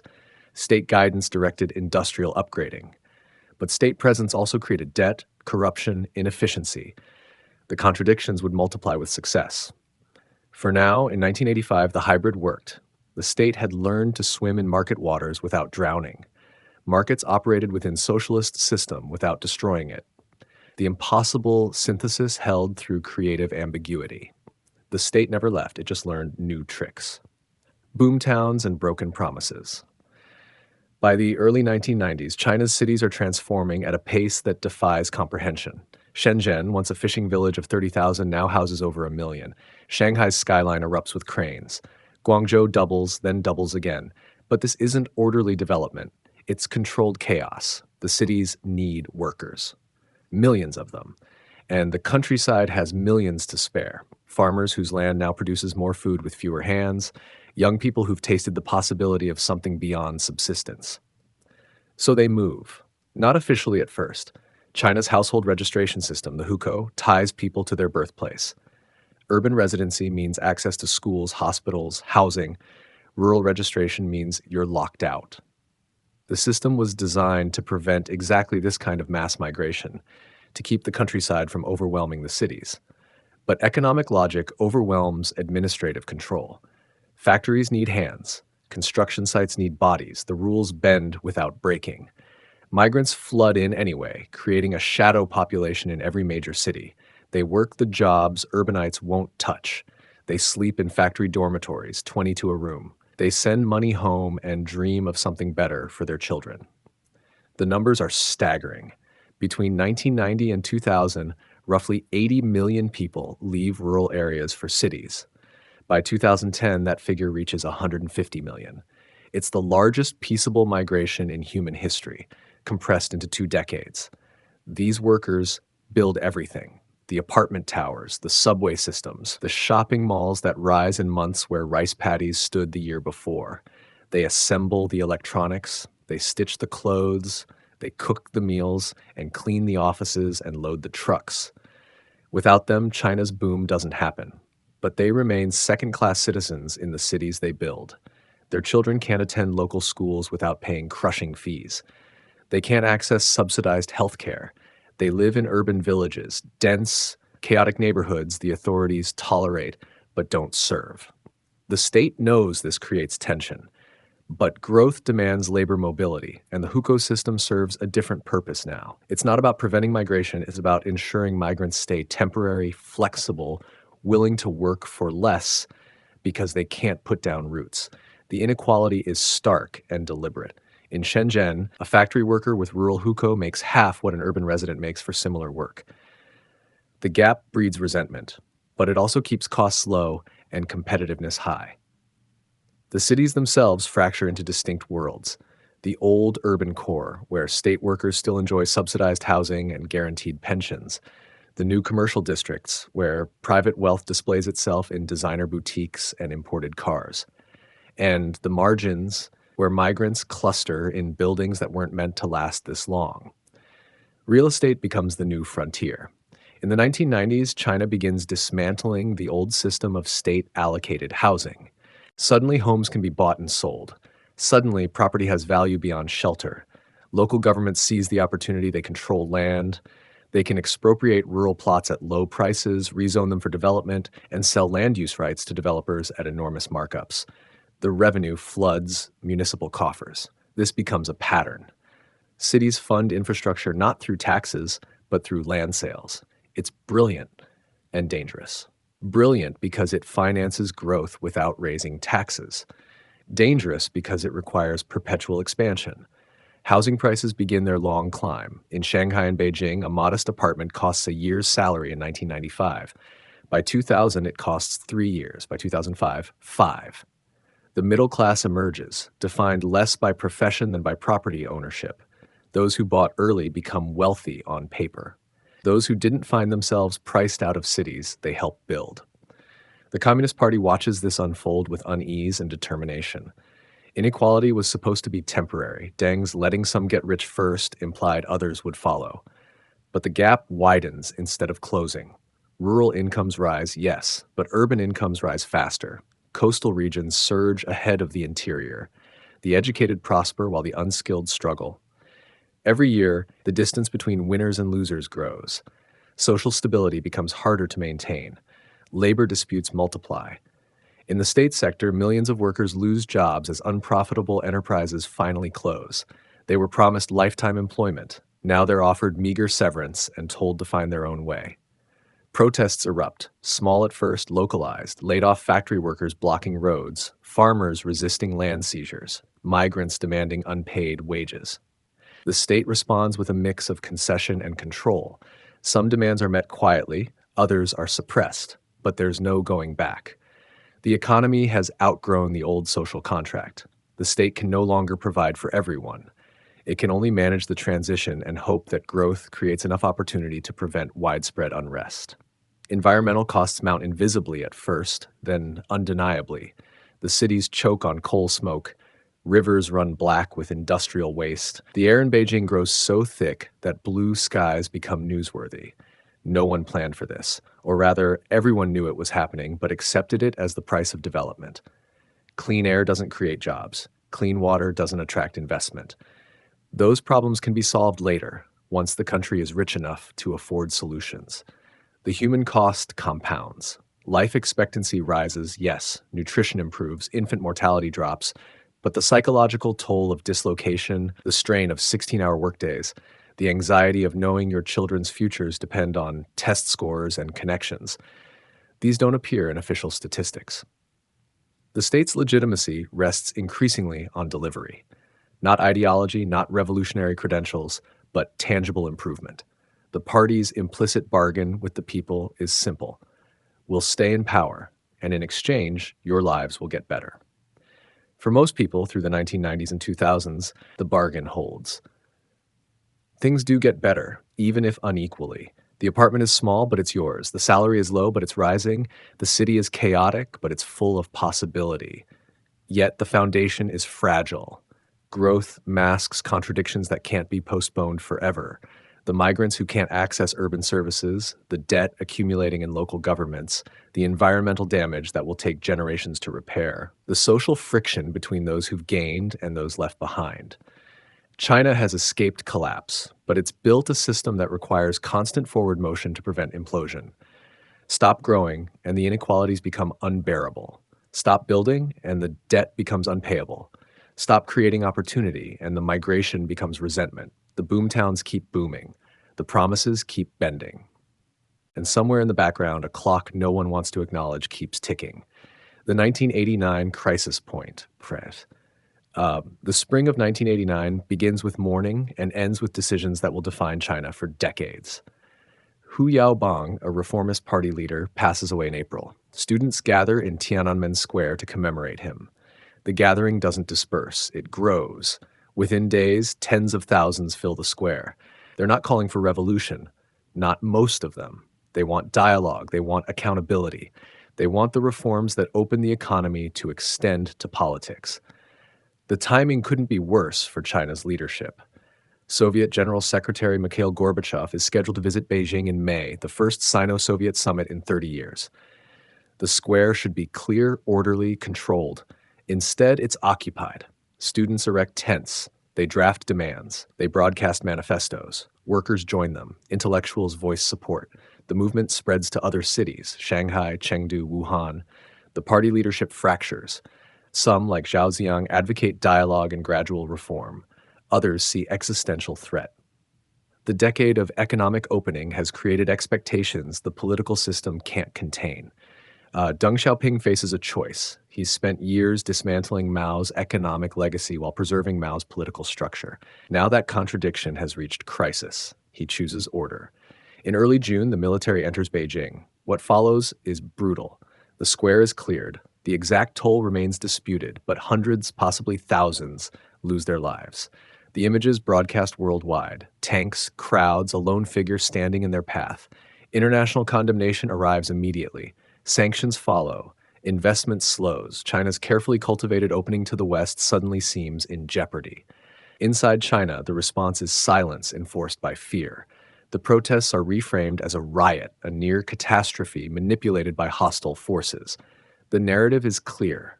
Political liberalization leads to chaos. Economic reform can continue only if political control remains absolute. The leadership purges those who showed sympathy with the protesters. Zhao Ziyang is removed from power and placed under house arrest for the rest of his life. Conservatives gain influence. The very concept of political reform becomes unspeakable. For 2 years, the economy stalls. Growth continues, but the momentum falters. Foreign investment drops by a third. Joint ventures pause. The international community treats China as a pariah. Some observers predict the regime will collapse under its own contradictions. They're wrong, but not because the contradictions aren't real. They're wrong because they underestimate the party's capacity for adaptation without fundamental change. The leadership learns several lessons from 1989. First, economic growth alone creates demands that threaten political stability. Second, those demands must be channeled, absorbed, or suppressed before they coalesce into movements. Third, international opinion matters, but survival matters more. But there's a fourth lesson, less obvious but more important. The crisis revealed that economic reform had created winners who now had something to lose. The entrepreneurs, the traders, the new middle class, they didn't join the protests en masse. Many stayed home, some even supported the crackdown. This suggests a path forward. Deepen economic reform, yes. Create more winners. Give people stakes in the system. Make them prosperous enough that they value stability over change. Growth becomes more than an economic strategy. It becomes the foundation of legitimacy. The party's right to rule will rest not on ideology or historical mandate, but on delivery, on rising incomes, on expanding opportunity, on the promise that tomorrow will be better than today. This is a gamble. It means the party's survival depends on perpetual economic success. Any prolonged slowdown risks the very unrest the crackdown was meant to prevent. But in the early 1990s, the leadership believes it can sustain growth indefinitely. They've seen 3 decades of successful development in East Asia. They've watched Japan, South Korea, Taiwan, and Singapore grow rich under authoritarian or semi-authoritarian systems. Political freedom, they conclude, is not a prerequisite for prosperity. The international isolation proves temporary. Western businesses want access to China's market too badly to maintain sanctions forever. By 1992, trade begins recovering, investment returns. The machinery of integration resumes. Inside China, the message to the population is clear but unspoken. The state will deliver material progress. In exchange, political questions are off limits. Prosper, but don't organize. Succeed, but don't challenge. Enjoy the fruits of reform, but remember the cost of disorder. This bargain will hold for decades, not because people love the system, but because the alternative seems worse. The memories of famine are still fresh. The chaos of the Cultural Revolution isn't ancient history. Stability, even enforced stability, has value. The events of 1989 cast a long shadow. They end any possibility of gradual political opening. They demonstrate the limits of what the party will tolerate, and they establish the template for managing dissent: early detection, swift response, and the use of prosperity as a substitute for participation. For the leadership, 1989 is a near disaster that teaches them how to prevent the next one, maintain growth, improve living standards, preempt organization, control information, never again allow disparate grievances to unite into a single movement. The strategy works, but it creates a permanent tension at the heart of the Chinese system: a government that claims to represent the people but refuses to let them choose their representatives, an economy that thrives on dynamism while demanding political stasis, a society encouraged to pursue wealth while forbidden from pursuing power. The square is cleared. The crisis passes, and China emerges more determined than ever to prove that its path, growth without freedom, prosperity without democracy, can succeed where others failed. Growth as survival. After 1989, the Chinese Communist Party faces a legitimacy crisis it barely acknowledges publicly but obsesses over privately. The Marxist-Leninist ideology that justified revolution in 1949 has lost credibility. Few believe in class struggle anymore. Fewer still think the party represents the proletariat when party officials drive imported cars and their children study abroad. The revolutionary credentials are fading. The generation that fought the Japanese and won the Civil War is aging. Their sacrifices feel distant to people born after 1960, after 1970, after 1980. What remains? Performance, results, the ability to deliver rising living standards. Growth becomes the party's new mandate from heaven: ancient concept, modern metrics. This is a radical shift, though it happens quietly.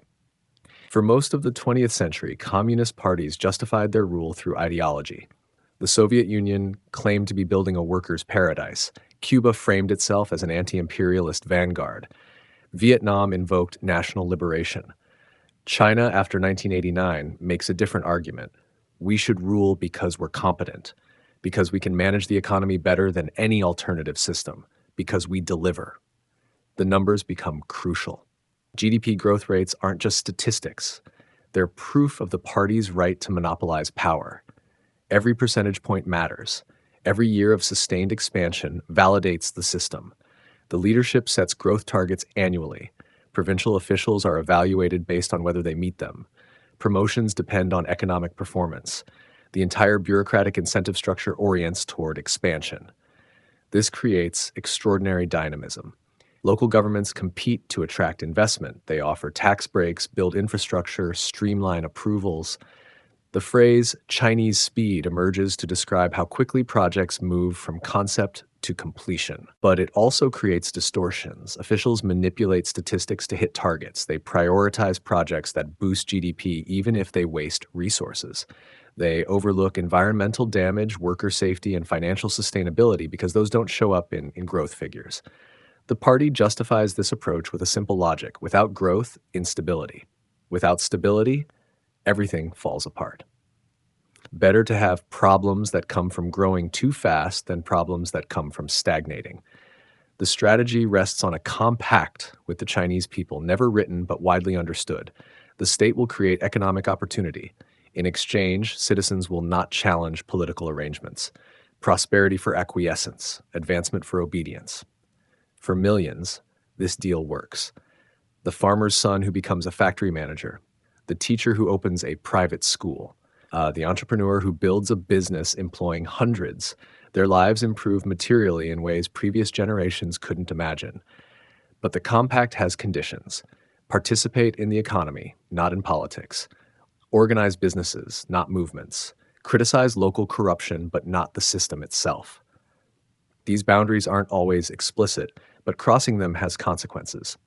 The party develops sophisticated methods of maintaining control while permitting economic freedom. Internet censorship allows e-commerce but blocks political organizing.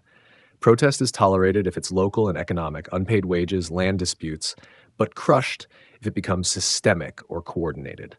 This creates a strange hybrid, a surveillance state that also runs the world's most dynamic market economy, a censorship apparatus that coexists with vibrant consumer culture. Authoritarian politics and capitalist economics fused together in ways that contradict textbook assumptions. Western observers keep predicting this combination can't last. Economic development, they argue, creates a middle class that demands political rights. Market forces inevitably push toward democracy. The Chinese leadership studies these theories and designs systems to prevent them from applying. Raise incomes? Yes. Expand consumer choice? Absolutely. But fragment society. Prevent horizontal organization. Make sure people's primary relationship is with the state, not with each other. The approach is labor intensive. It requires constant monitoring, adjustment, intervention, but it works, at least through the 1990s and 2000s. The middle class grows. It doesn't democratize, it consumes. Growth also provides resources for control. A richer state can afford better surveillance technology. It can employ more security personnel. It can offer incentives for compliance and fund programs that channel dissent into approved activities. The party becomes more capable precisely because the economy grows. This confounds predictions that development would weaken authoritarian rule. In China's case, prosperity strengthens it. But the growth for legitimacy model has a fundamental vulnerability. What happens when growth slows? Every economy eventually matures. The easy gains from moving labor out of agriculture, absorbing foreign technology, building basic infrastructure, those are one-time opportunities. Once they're exhausted, sustaining high growth rates becomes harder. The leadership knows this. They watched Japan's bubble burst in 1990, followed by decades of stagnation. They study the Asian financial crisis of 1997, where rapid growth reversed overnight. They understand that China's model has a shelf life. Their response is to keep extending that shelf life. Find new sources of growth. Find new sources of growth. Infrastructure spending, real estate development, export expansion, technology investment. Whatever it takes to maintain momentum. This works for decades. China hits growth targets year after year. 8%, 9%, 10%. Even in global downturns, China keeps expanding. But each new source of growth creates its own problems. Infrastructure investment leads to debt. Real estate development creates bubbles. Export dependence makes China vulnerable to foreign demand. The solutions become the next generation's crises. The party's legitimacy becomes hostage to its own success. Having promised perpetual improvement, it must deliver or face the questions it suppressed in 1989. Can we choose our leaders? Can we organize independently? Can we demand accountability? These questions haven't disappeared. They've been deferred, postponed by prosperity. The implicit deal is, as long as life keeps improving, you don't ask those questions. But the moment improvement stops, all bets are off. This makes growth not just an economic policy, but an existential requirement. The party doesn't pursue expansion because it's optimal. It pursues expansion because it's survival. By the early 2000s, this logic is embedded in every level of governance. Provincial officials know their careers depend on GDP numbers. State banks know they must lend to keep projects moving. Regulators know they must balance safety with growth. The entire system is calibrated for one thing. Don't let the momentum stop. Don't give people time to question the fundamentals. Keep building, keep expanding, keep the numbers rising. It's not sustainable indefinitely. Everyone knows this. But sustainability is a future problem. Survival is now. The Southern Tour and the green lights fade. By early 1992, China's economic reform has stalled. The crackdown of 1989 gave conservatives ammunition to slow market-oriented changes. Ideological debates resurface. Is China pursuing socialism or capitalism? Are reforms temporary or permanent? Investment is down. Foreign companies are wary. The domestic private sector is uncertain. Local officials hesitate, unsure whether entrepreneurship will be praised or punished next year. Deng Xiaoping, now 87, watches this drift with alarm. He's retired from formal positions but retains enormous influence. He sees the window without decisive action. Reform could be reversed. The Soviet Union is collapsing, a cautionary tale about what happens when a communist system loses economic dynamism. In January 1992, Deng does something unexpected. He travels south. The journey is ostensibly unofficial, a private tour. But nothing Deng does is truly private. His destination is deliberate. Shenzhen, Zhuhai, Shanghai, the frontline cities of reform. Deng inspects factories, he tours the stock exchange in Shanghai, he praises entrepreneurs. and he makes speeches that, while not immediately published, circulate among officials. The message is clear and radical. Development is the hard truth. It doesn't matter whether policies are called socialist or capitalist. What matters is whether they work. China must be bolder, faster, more ambitious. He warns against leftist thinking that would halt reform. He says the special economic zones should be a model, not an exception. He suggests that China should maintain rapid growth for decades, not years. Most importantly, he removes the ideological constraints. Officials no longer need to justify every market reform with Marxist theory. They just need to deliver results. The Southern Tour electrifies the bureaucracy. Provincial leaders who were hedging their bets now move aggressively. The private sector, which was growing cautiously, explodes. Foreign investment, which had declined, returns with force. The Communist Party's 14th Congress in October 1992 formalizes the shift. The target is now a socialist market economy, a phrase that means everything and nothing, but functionally gives license for capitalist practices under nominal communist control. What follows is extraordinary. GDP growth accelerates from 9.2% in 1991 to 14.2% in 1992, then 14% in 1993. Fixed asset investment surges by more than 60% in a single year. The stock markets, barely functional before, see trading volumes multiply. But this isn't just quantitative expansion. It's qualitative transformation. State-owned enterprises, long protected from competition, now face market pressure. The less efficient ones are allowed to fail, or more precisely, to merge, restructure, or slowly wind down. Millions of workers lose their jobs. The social safety net buckles. The private sector fills the gap. Township and village enterprises expand. Private manufacturers proliferate. Service industries emerge. By the mid-1990s, the private sector employs more people than the state sector. Foreign companies flood in, not just for cheap labor anymore, but to access the Chinese market itself. China's population of 1.2 billion becomes the ultimate prize. Every multinational wants a presence. The coastal cities transform visibly. Shanghai's Pudong district, farmland in 1990, becomes a forest of skyscrapers by 2000. Shenzhen's population grows from under 2 million in 1992 to over 7 million by 2000. Infrastructure projects that seemed ambitious become routine. Highways connect major cities. Ports expand to handle containerized shipping. Power plants rise to feed industrial demand. The real estate market takes off. Housing reform accelerates. State-owned units are sold to occupants at discounted rates, creating a generation of accidental property owners. Private developers enter the market. Land values in major cities begin a climb that won't stop for 2 decades. The banking sector, still state-controlled, funds this expansion with little regard for risk. Loans flow to state enterprises, to infrastructure, to anyone with political connections. Non-performing loans accumulate but remain hidden in official statistics. Inequality widens dramatically. The coastal provinces pull far ahead of the interior. Urban incomes rise faster than rural ones. Those with access to capital, information, or political networks prosper. Those without fall further behind. But aggregate numbers keep rising. More people exit poverty each year than in any other country. Life expectancy increases. Education expands.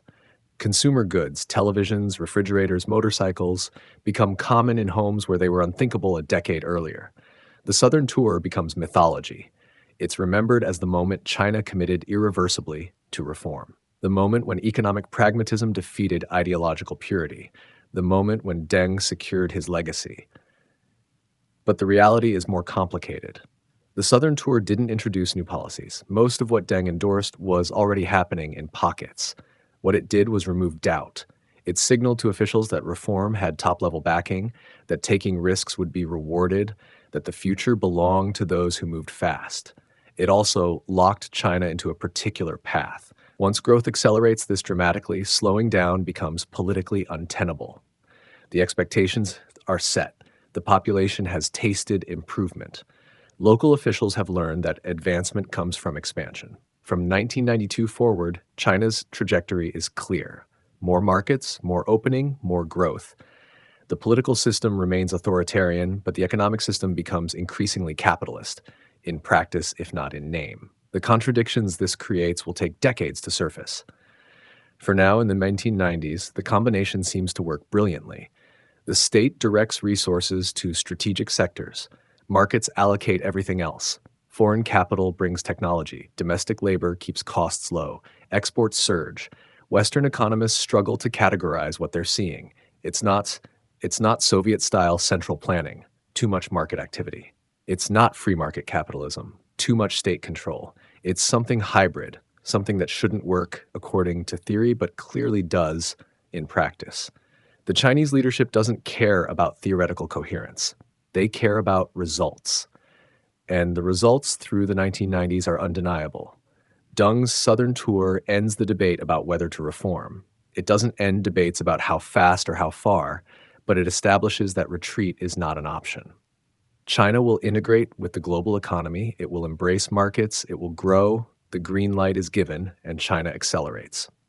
Factories of the world. By the late 1990s, a quiet revolution is underway in global manufacturing.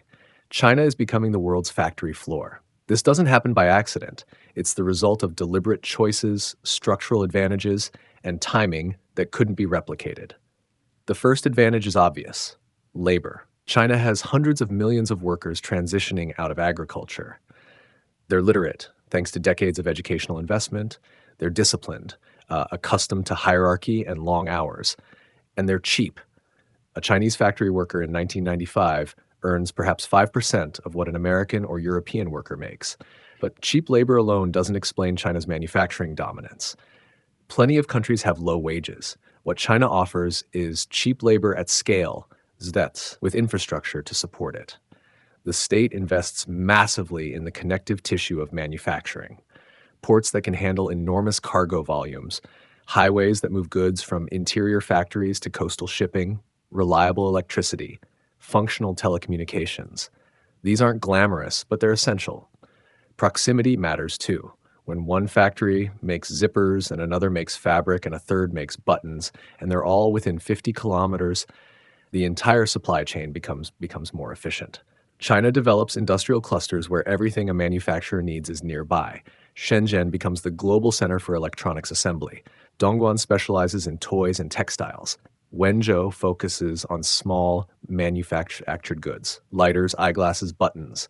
Each city develops expertise in particular niches. Foreign companies notice. Why operate factories in multiple countries when you can do everything in China? Why manage complex international supply chains when Chinese suppliers can deliver components faster and cheaper? The migration begins slowly in the early 1990s, then accelerates through the decade. Nike moves shoe production. Apple contracts with Foxconn for assembly. Walmart sources more and more of its inventory from Chinese manufacturers. Chinese entrepreneurs adapt quickly. They don't just copy foreign products, though they do plenty of that. They learn to manufacture things foreign companies design, then gradually move up the value chain. Today, we assemble. Tomorrow, we improve the process. Next year, we design our own version. The government supports this with targeted policies. Export-oriented manufacturers get tax breaks. Coastal development zones offer discounted land. Customs procedures are streamlined. The yuan is kept undervalued, making Chinese exports cheaper abroad. This creates tensions with trading partners. American and European manufacturers complain about unfair competition. Workers in traditional industrial regions lose jobs. Trade deficits with China grow year after year. But the logic is irresistible for companies. Consumers want low prices. Shareholders want high margins. Chinese manufacturing delivers both. By 2001, China produces more than 50% of the world's cameras, 30% of air conditioners and televisions, 25% of washing machines. These aren't final figures. They're waypoints on a trajectory that's still rising. The human cost is substantial but often invisible to foreign consumers. Factory workers toil in conditions that would be illegal in developed countries. Shifts run 12, 14, 16 hours. Wages are low and rise slowly. Safety standards are inconsistent. Labor organizing is prohibited. The environmental damage is catastrophic. Factories dump waste into rivers. Coal plants blacken skies. Chemical production leaves soil contaminated. These costs are externalized, borne by local communities, not reflected in product prices. But from the perspective of China's leadership, this is the price of development. Every industrialized nation went through this phase. Britain's factories in 1840, America's in 1900, Japan's in 1950, all had similar conditions. China is simply compressing the timeline. The scale is unprecedented, though. When Britain industrialized, it had 10 million factory workers. When America did, perhaps 20 million.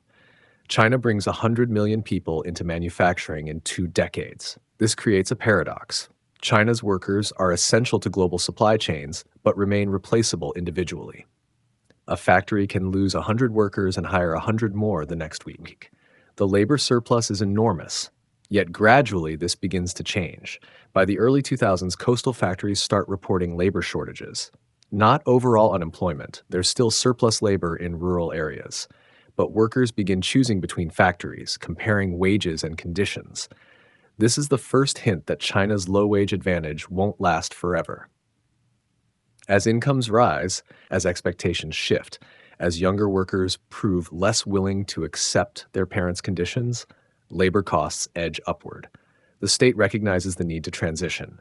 Manufacturing can't rely on cheap labor indefinitely. China must move into higher value production, more technology, more branding, more innovation. But that transition will take decades. Through the 2000s and into the 2010s, China remains the world's factory. The label "Made in China" appears on products in every category, every price point, every market. This dominance reshapes global economics. Supply chains that took a century to build in the West are replicated in China in a decade. Skills that were scattered across continents concentrate in Chinese industrial zones. Western companies become dependent. When SARS hits in 2003, briefly disrupting production, global retailers panic. When earthquakes damage factories, supply chains worldwide feel the impact. China has made itself indispensable, not through military power or diplomatic pressure, but through sheer productive capacity. If Chinese factories stopped operating tomorrow, the global economy would seize up within weeks. This is power of a different kind. Not the power to compel, but the power that comes from being necessary. The world needs what China makes, and China has no intention of giving up that advantage. WTO and the point of no return, December 11th to 11th, 2001. China officially joins the World Trade Organization after 15 years of negotiations. The decision is controversial inside and outside China. Critics warn that Chinese workers will be exploited, that environmental standards will be gutted, that state-owned enterprises will be destroyed by foreign competition.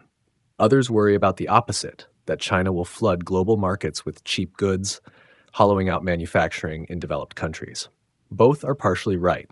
For China, WTO membership is a calculated risk. The country must open its markets, reduce tariffs, and accept international trade rules. This threatens inefficient domestic industries, but it also guarantees access to foreign markets and forces internal reform. The leadership sees it as necessary. Without WTO membership, China faces uncertain access to its largest export markets. Trade barriers could be raised arbitrarily. Anti-dumping measures could target Chinese goods. Integration offers more stability than isolation. The commitments China makes are substantial. Tariffs on industrial goods drop from an average of 24.6% to 9%. Agricultural tariffs fall from 31% to 15%. Foreign companies gain the right to distribute products directly rather than through state middlemen. Service sectors begin opening. Banking, insurance, telecommunications, areas previously protected, now face gradual liberalization. The timeline is negotiated carefully, giving Chinese firms years to prepare, but the direction is clear. State-owned enterprises face new pressure. They can no longer rely on captive domestic markets. They must compete or restructure. Millions more workers are displaced as uncompetitive firms close or merge. But the real transformation is in export manufacturing. WTO membership removes the uncertainty. Foreign companies know that China's market access is locked in by international treaty, not subject to political whims. Investment accelerates dramatically. Foreign direct investment, already substantial, nearly doubles between 2001 and 2004. Multinational corporations don't just establish assembly operations anymore. They move entire supply chains to China. Chinese exports explode. In 2001, China exports $266 billion worth of goods. By 2004, that figure reaches $593 billion. By 2007, it's $1.2 trillion. The trade surplus with the United States grows from $83 billion in 2001 to $163 billion in 2004 to $258 billion in 2007. Similar patterns emerge with Europe, though less extreme. This creates political backlash abroad. Manufacturing employment in the United States drops sharply. Entire industrial regions, the Rust Belt, see factories close and jobs disappear. Communities built around manufacturing collapse. The phenomenon gets a name, the China shock. Economists debate its magnitude, but the human impact is undeniable. Workers in their 50s, with skills specific to industries that no longer exist domestically, face bleak prospects. Politicians respond with rhetoric but limited action. Some tariffs are imposed. Anti-dumping measures increase. But the fundamental dynamic doesn't change. Consumers want cheap goods. Companies want cheap production. China provides both. For China, WTO membership validates the reform path. The leadership can point to international integration as proof that opening works. The economic results are undeniable. Growth accelerates. Living standards rise. China's global economic importance surges. But integration creates dependencies both ways. China needs export markets to absorb its production. The United States and Europe need Chinese manufacturing to keep consumer prices low. The mutual reliance deepens year by year. Financial integration follows trade integration. Chinese factories earn dollars and euros. These foreign currency reserves accumulate. By 2006, China holds over $1 trillion in foreign exchange reserves, much of it in U.S. Treasury bonds. This creates a strange symbiosis. China lends to the United States by buying treasury bonds. The United States uses that borrowing to maintain consumption. American consumers buy Chinese goods. The cycle reinforces itself. Critics call it unsustainable. The trade imbalances are too large. The currency manipulation, China keeps the yuan undervalued, distorts markets. Something will have to adjust. But the system persists. Neither side wants to disrupt it. China's growth depends on exports. America's consumption depends on cheap imports and cheap borrowing. The contradictions are obvious, but the incentives to maintain the status quo are powerful. WTO membership also forces institutional changes inside China. Legal frameworks for trade disputes are established. Intellectual property protections are strengthened, at least on paper. Transparency increases, though selectively. The rule of law becomes more relevant in economic matters, even as political control remains absolute. Companies can challenge government decisions through WTO mechanisms. This doesn't democratize China, but it does constrain arbitrary economic policymaking. Foreign firms gain space to operate but discover the limits quickly. Market access comes with expectations. Technology transfer, often informal or coerced, becomes the price of entry. Joint venture requirements force partnerships that favor knowledge flow to Chinese partners. By the mid-2000s, the pattern is clear. Foreign companies get access to China's market. Chinese companies get access to foreign technology. The bargain benefits both sides, but the long-term advantage may tilt toward China. The country is learning not just how to manufacture, but how to innovate. Not just how to assemble, but how to design. The capabilities being built will matter for decades. WTO membership is the point of no return for China's integration into the global economy. Before 2001, opening could have been reversed. After 2001, it's locked in by treaty obligations and economic interdependence. The decision shapes everything that follows. The export boom of the 2000s, the accumulation of foreign reserves, the rise of Chinese manufacturing giants, the trade tensions that intensify in the 2010s. It also shapes global economics. Supply chains reorganize around Chinese production. Labor markets in developed countries adjust, painfully. The balance of economic power shifts eastward. Historians will debate whether WTO membership was inevitable or contingent, whether China would have risen anyway, or whether this moment was decisive. What's certain is that after December 2001, China's trajectory and the global economy's trajectory become inseparable. Infrastructure is power. While Western economists debate whether China's government should control the economy, Chinese engineers are building the answer in concrete and steel. The infrastructure boom that begins in the 1990s and accelerates through the 2000s represents the largest peacetime construction program in human history. Start with roads. In 1990, China has barely 500 kilometers of expressway. By 2000, that figure reaches 16,000 kilometers. By 2010, 74,000 kilometers. By 2020, China's expressway network is longer than America's interstate highway system. These aren't rural roads, they're multi-lane highways designed for high-speed traffic.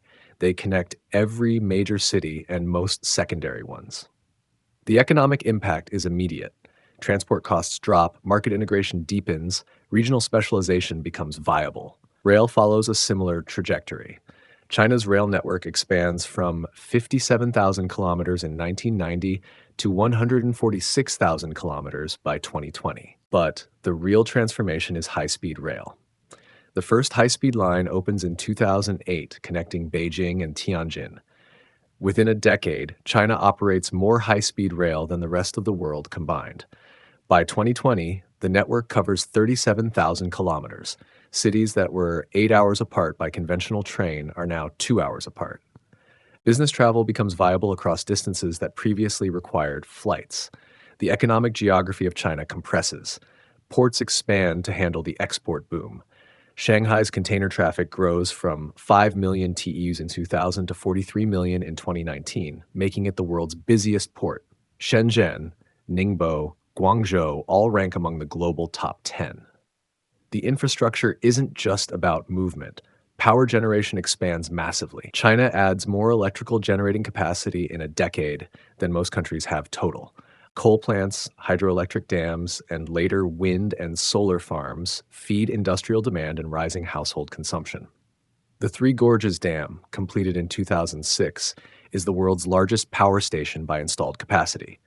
It's also controversial, displacing over 1 million people and submerging cultural sites. But it generates enormous amounts of electricity and helps control flooding on the Yangtze River. Urban infrastructure transforms Chinese cities. Subway systems are built in months where Western cities take years. Shanghai's metro network grows from 0 in 1993 to over 700 kilometers by 2020, becoming the world's longest. Beijing, Guangzhou, Shenzhen, Chongqing each builds extensive metro systems. The pace is relentless. In a typical year during the 2010s, China opens more new metro track than exists in most countries' entire systems. Water infrastructure addresses chronic shortages. The South-North Water Transfer Project, completed in phases, moves water from the Yangtze River basin to northern China. It's the world's largest water diversion project. Telecommunications infrastructure leapfrogs older technologies. China skips widespread landline deployment and moves straight to mobile networks. By the late 2000s, cellular coverage reaches even remote rural areas. Fiber optic cable is laid at extraordinary scale. China becomes a leader in 5G deployment. The digital infrastructure enables e-commerce, digital payments, and platform economies to flourish. The scale of construction is staggering. China uses more cement between 2011 and 2013 than the United States used in the entire 20th century. The figure is frequently cited because it's nearly incomprehensible. This infrastructure serves multiple purposes. Economically, it reduces transaction costs and enables specialization. Strategically, it extends state reach into remote regions. Politically, it demonstrates the government's capacity and generates growth that sustains legitimacy. Funding comes from multiple sources: central government spending, local government borrowing, state bank lending, public-private partnerships, though the private part is often state-owned enterprises. The debt accumulates but remains manageable while growth continues. Infrastructure spending generates economic activity, which generates tax revenue, which services debt. The model works as long as growth rates stay high, but diminishing returns set in. The first highway connecting two cities has enormous value. The fifth parallel route has much less. Infrastructure investment becomes less about economic necessity and more about maintaining growth momentum. Ghost cities emerge, entire urban areas built in anticipation of demand that doesn't materialize. Apartments stand empty, streets remain quiet. The infrastructure exists, but the economic activity to justify it never arrives. High-speed rail lines in less populated regions run far below capacity.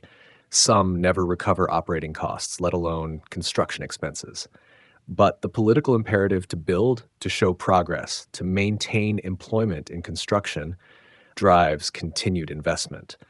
The infrastructure boom also serves geopolitical purposes. The Belt and Road Initiative, announced in 2013, extends China's infrastructure model globally. Ports in Sri Lanka and Pakistan, railways in East Africa, roads in Central Asia. These projects export Chinese construction capacity, secure resources and trade routes, and build political influence. Infrastructure becomes a tool of foreign policy, less confrontational than military power, more durable than diplomatic statements. Domestically, infrastructure shapes where people live and work. The high-speed rail network makes it viable to live in smaller cities and commute to larger ones. The metro systems enable megacities to function despite enormous populations. The digital infrastructure creates new industries entirely. E-commerce platforms like Alibaba and JD.com require nationwide logistics networks and digital payment systems. Neither would be possible without the physical and digital infrastructure built in the 2000s and 2010s. Infrastructure also becomes a source of national pride. The high-speed trains, the long bridges, the mega dams, these are tangible symbols of progress. They demonstrate that China has regained its place among great nations. But the model faces limits. Debt levels rise, efficiency declines, environmental costs mount.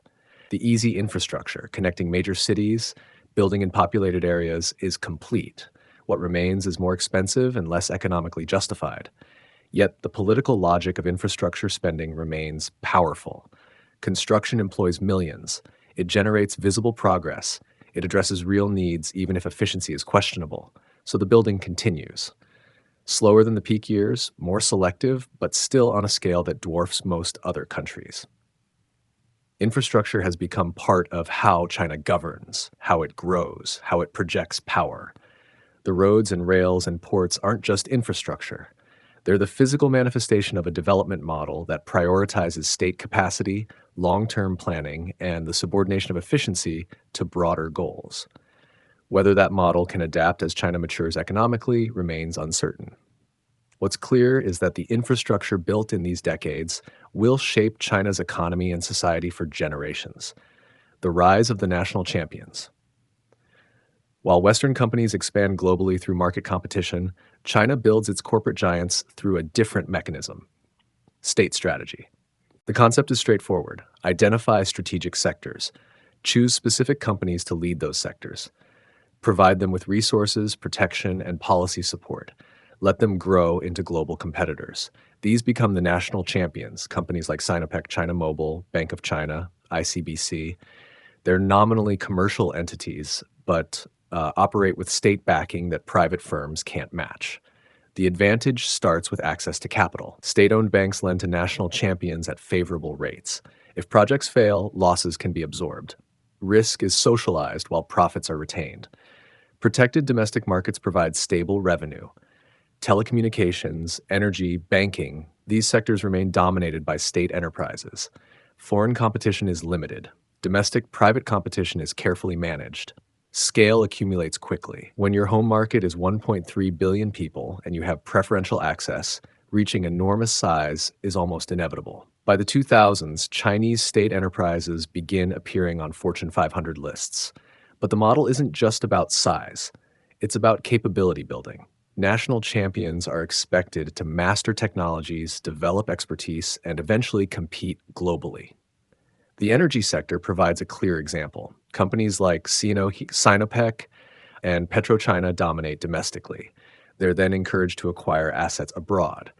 Oil fields in Africa, gas contracts in Central Asia, refineries in Latin America. Failures are tolerated if they build knowledge.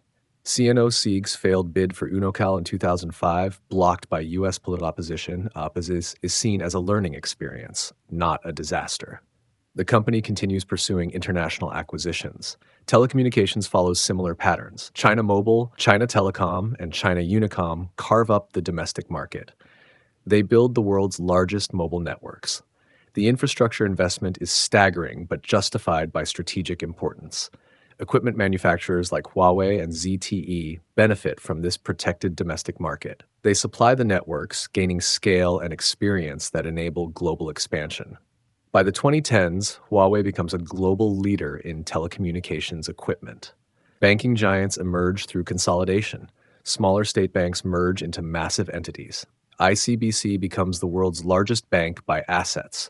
Bank of China, China Construction Bank, Agricultural Bank of China all rank among the global top 10. These banks serve state purposes. They finance infrastructure. They support strategic industries. They provide credit during slowdowns, regardless of commercial logic. Profitability matters, but systemic stability matters more. The state uses its control to direct resources. When the government wants to boost solar panel production, state banks provide cheap loans. When electric vehicles become a priority, subsidies and procurement preferences flow. This creates competitive advantages that market-based systems struggle to match. Chinese solar panel manufacturers can undercut international competitors because they have access to capital at below market rates. They can survive losses that would bankrupt private firms.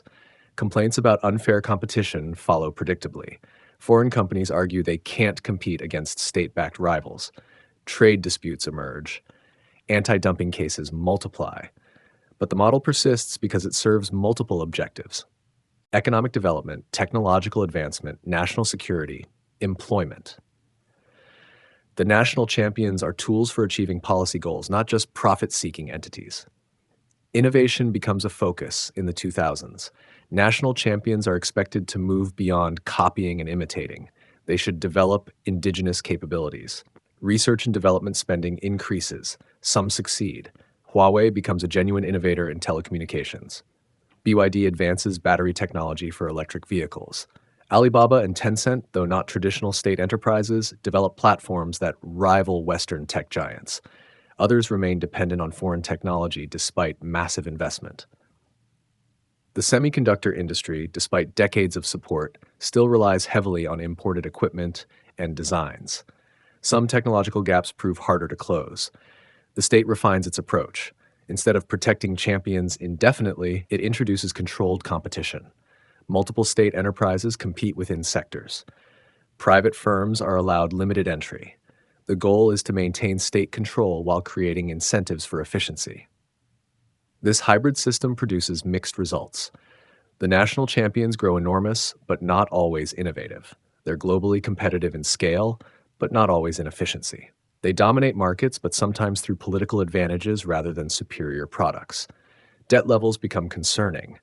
National champions can borrow easily, but not always productively. Non-performing loans accumulate in state banks.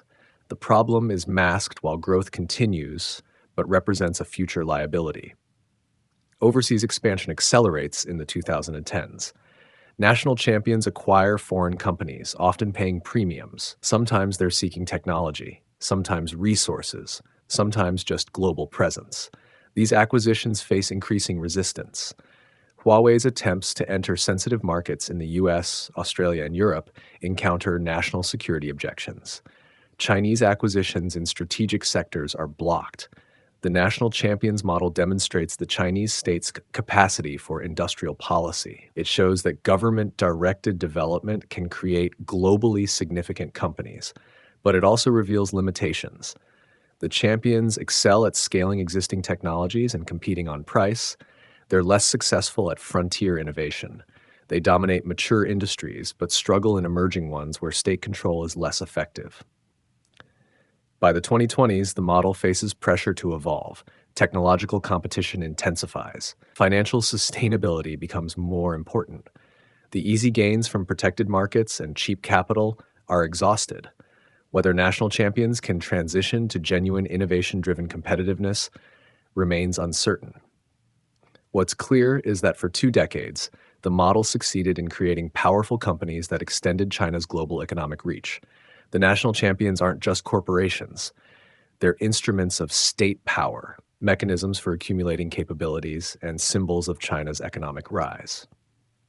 Finance on a leash. While other developing countries liberalize their financial systems and suffer crises, China maintains something rare in modern economics: effective capital control. The approach is simple in concept: complex in execution. The government controls the exchange rate. It restricts capital flows. It dominates the banking sector. Financial markets serve the state's development goals, not the other way around. This runs counter to prevailing economic wisdom in the 1990s and 2000s. International institutions advocate financial liberalization. Open your capital account. Let markets set exchange rates. Privatize banks. Trust that efficiency will follow. China observes the results and reaches different conclusions. The Asian financial crisis of 1997-98 devastates Thailand, Indonesia, South Korea. These countries had liberalized their financial systems. When capital fled, their economies collapsed. China, with capital controls intact, avoids the crisis entirely. The lesson reinforces existing instincts. Financial opening is dangerous without careful management. The banking system remains overwhelmingly state-controlled. The big four state banks, ICBC, Bank of China, China Construction Bank, Agricultural Bank of China, dominate lending. They're guided by policy directives as much as profit motives. When the government wants to stimulate the economy, state banks lend. When specific sectors need support, credit flows there. When local governments need infrastructure financing, banks provide it. Commercial logic bends to development priorities. This creates inefficiency. Non-performing loans accumulate. Banks hold assets that will never be fully recovered. In any normal market system, this would trigger crisis. But China's system isn't normal. The government can recapitalize banks. It can force mergers of weak institutions. It can spread losses across time through gradual recognition. The financial sector's stability comes from state control, not market discipline. The exchange rate is managed carefully. The yuan doesn't float freely. The People's Bank of China intervenes constantly to maintain desired levels. Through the 1990s and 2000s, this means keeping the currency undervalued. An undervalued yuan makes exports cheaper, imports more expensive. It's a subsidy to manufacturing. Trading partners complain vociferously. The U.S. Treasury regularly labels China a currency manipulator, an accusation that carries little practical consequence. The capital controls prevent the market from forcing adjustment. Chinese citizens can't freely move money abroad. Foreign investors can't freely enter Chinese markets. The flow of capital across borders is regulated, limiting the pressure on the exchange rate. This gives policymakers extraordinary control. They can maintain domestic monetary conditions independent of global markets. They can prevent speculative attacks. They can avoid the sudden stops that devastate countries dependent on foreign capital.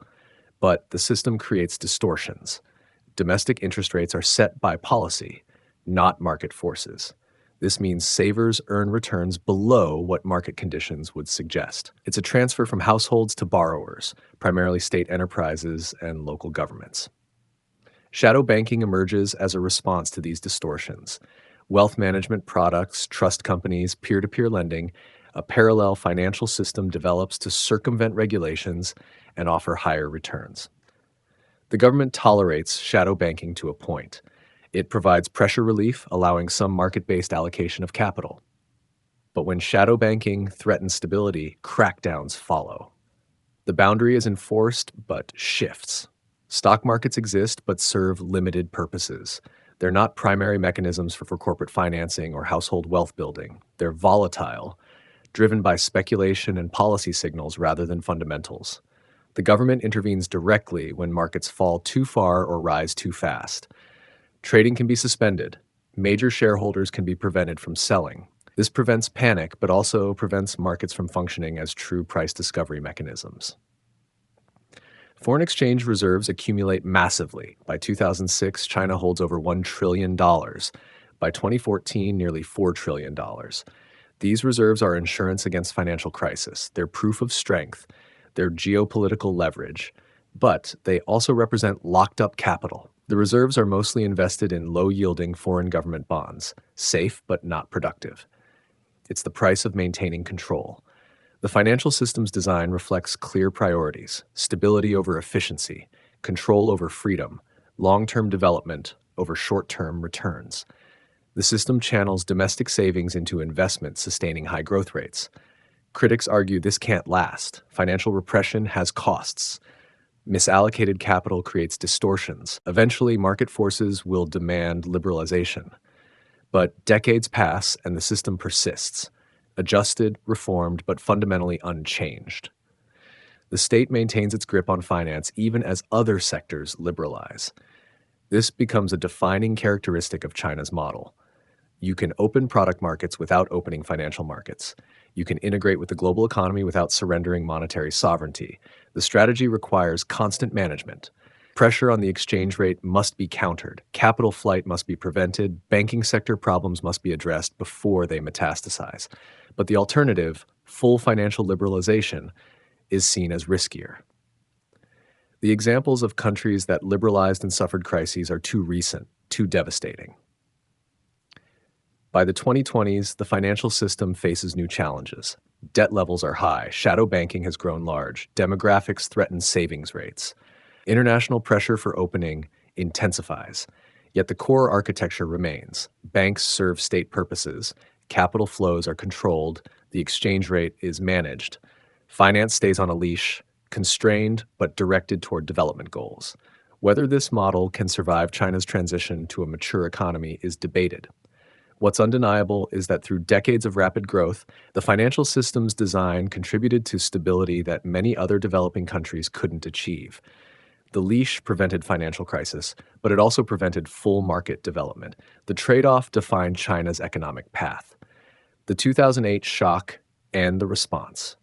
September 2008. Lehman Brothers collapses. The global financial system freezes. Credit markets seize up worldwide. The Great Recession begins. China watches the crisis unfold with a mixture of concern and vindication. Concern because the Chinese economy is deeply integrated with global markets. Exports account for over 35% of GDP. Millions of jobs depend on foreign demand. If the West stops buying, Chinese factories stop producing. Vindication because the crisis seems to validate China's model. The epicenter is the United States, the champion of free markets and financial liberalization. And the countries suffering most had embraced deregulation. China, with its capital controls and state-dominated banking, remains stable. The impact on China is immediate. Export orders collapse. Factories in Guangdong and Zhejiang shut down. Migrant workers return to rural areas. Urban unemployment rises. Growth, which had averaged over 10% annually for years, slows sharply. The fourth quarter of 2008 sees growth of just 6.8%, disastrous by Chinese standards. The leadership faces a moment of decision. Allow the economy to adjust naturally, accepting higher unemployment and slower growth, or intervene aggressively to maintain momentum. They choose intervention on a scale that shocks even seasoned observers. In November 2008, China announces a 4 trillion yuan stimulus package, roughly $586 billion. As a share of GDP, it dwarfs anything the United States or Europe attempt. But the official figure understates the reality. The central government spending is just part of the package. Local governments are encouraged to borrow and invest. State banks are directed to lend aggressively.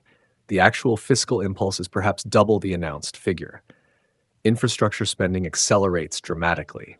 High-speed rail construction, already ambitious, goes into overdrive.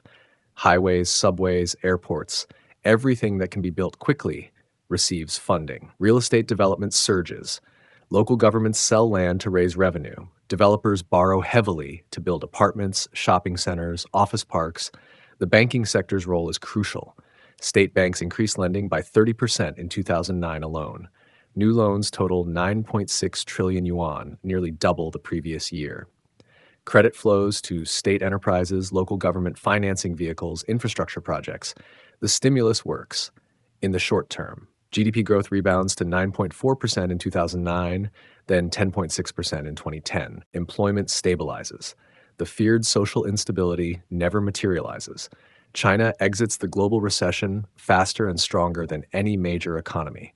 Western countries face years of slow growth or stagnation. China maintains momentum, becoming the primary engine of global growth. The leadership's confidence soars. The crisis seems to prove that China's state capitalist model is superior. While Western democracies dithered, unable to mobilize resources quickly, China acted decisively. While Western banks collapsed, requiring bailouts, Chinese banks remained stable. International perception shifts. China is no longer just a manufacturing hub. It's a responsible global actor. It's a source of growth when others are contracting.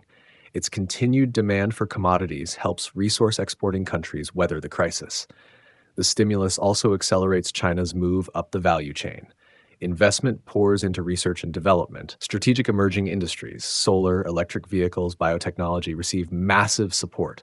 Universities expand, graduate programs grow, the number of Chinese researchers increases. The government sets explicit goals: become an innovation driven economy, reduce dependence on foreign technology. But the stimulus creates problems that will take years to surface. The debt accumulated by local governments grows enormously. Infrastructure projects that made sense economically are completed. Then marginal projects, then wasteful projects.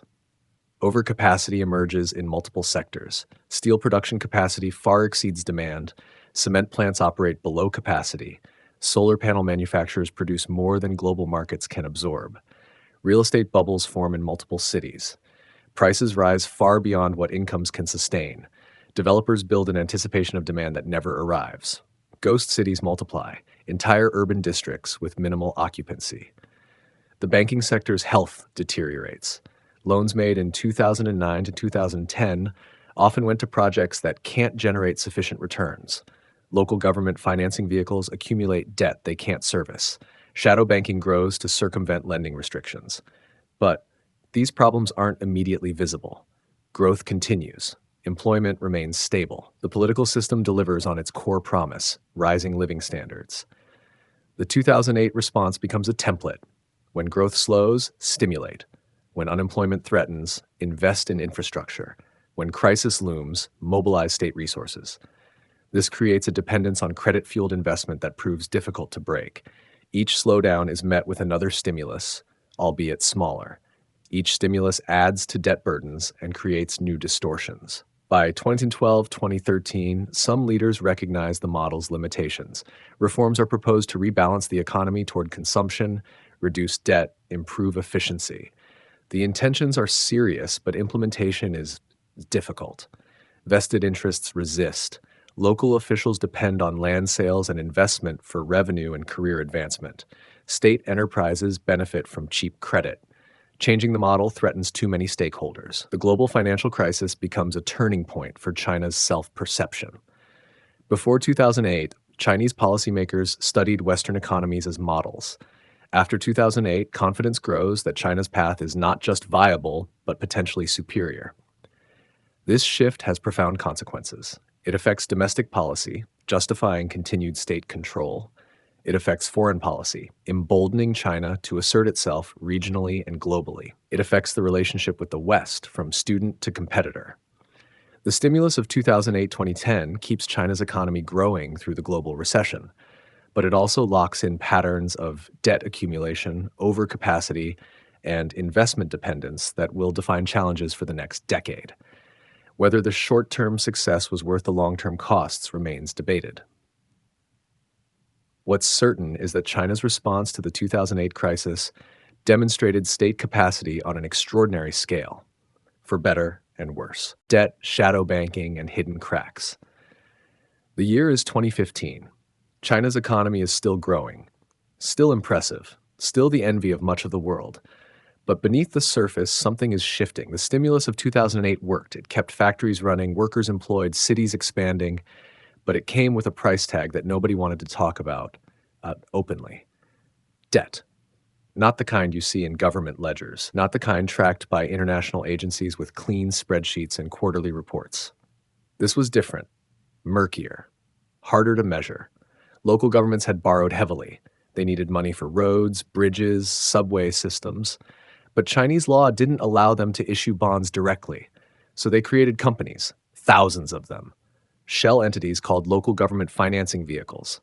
These vehicles borrowed from banks, from investors, from anyone willing to lend. They built and built and built some more. The logic seemed sound at first. Infrastructure creates value. Cities grow, land prices rise, the loans pay themselves back. Except land prices didn't always rise, and not every city needed 3 subway lines or a 4th ring road.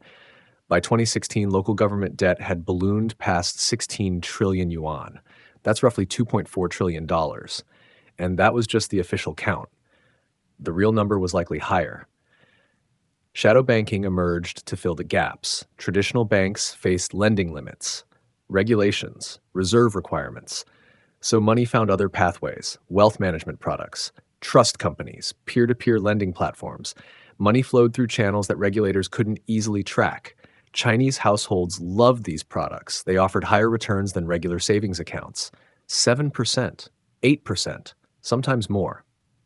And they seemed safe. After all, most were sold by banks, in bank branches, by people in bank uniforms. But the money didn't stay in banks. It flowed to property developers, to commodity traders, to local governments, desperate for cash. Risk piled up in places nobody was watching closely. By 2017, shadow banking assets exceeded 60 trillion yuan, larger than the entire official banking system in some estimates. Real estate became the ultimate collateral. Developers borrowed to buy land, built apartments, sold them to buyers who borrowed to purchase. Those buyers believed prices would keep rising. They had to. Everyone's wealth depended on it. Chinese households held roughly 70% of their assets in property by the mid-2010s. Compare that to about 35% in the United States. An entire generation's savings sat in concrete and steel. Property developers grew bolder. They pre-sold apartments before construction even began. Used that cash to buy more land. Started more projects. The cycle fed itself. Evergrande became the symbol of this era. At its peak, it was the world's most valuable real estate company. It built in nearly 300 cities, employed 200,000 people, owed money to hundreds of banks and thousands of suppliers. Its business model was simple: borrow, build, sell, repeat, until it couldn't anymore. Corporate debt told a similar story. Chinese companies borrowed aggressively during the boom years. State-owned enterprises led the way. They had implicit government backing. Lenders believed the state would never let them fail. By 2019, corporate debt reached 160% of GDP, higher than the United States during the 2008 financial crisis, higher than Japan during its bubble years. Some of this debt funded productive investments, new factories, better equipment, research facilities. But much of it didn't. Money went to speculative ventures, to keeping unprofitable companies alive, to financing expansion that nobody needed. Steel mills kept producing even as demand softened. Coal mines stayed open despite losses. Zombie companies, economists called them, dead but still walking. The financial system had become a machine for rolling over debt. Companies didn't pay back loans. They borrowed more to make interest payments. Banks didn't want defaults. They extended credit. Everyone pretended the math still worked. Beijing knew about these problems. Officials talked about deleveraging, reducing risk, promoting sustainable growth. But deleveraging meant slower growth, tighter credit, fewer jobs, political risk. So the state moved carefully. It tightened rules on some shadow banking products, forced banks to clean up their balance sheets, cracked down on peer-to-peer lending platforms after several collapsed, taking investors' money with them. But it never pulled the plug completely, never forced a reckoning, because a reckoning meant crisis, and crisis meant uncertainty. And uncertainty threatened the one thing the party valued above all else: stability. Foreign observers watched nervously. Some predicted collapse. China's debt, they argued, had reached unsustainable levels. A crisis was inevitable. Others disagreed. China's debt was mostly domestic. The state controlled the banks. Capital couldn't flee easily. The rules were different here. Both sides had evidence. Both sides had logic. What nobody disputed was the basic arithmetic. Debt had grown much faster than the economy for nearly a decade.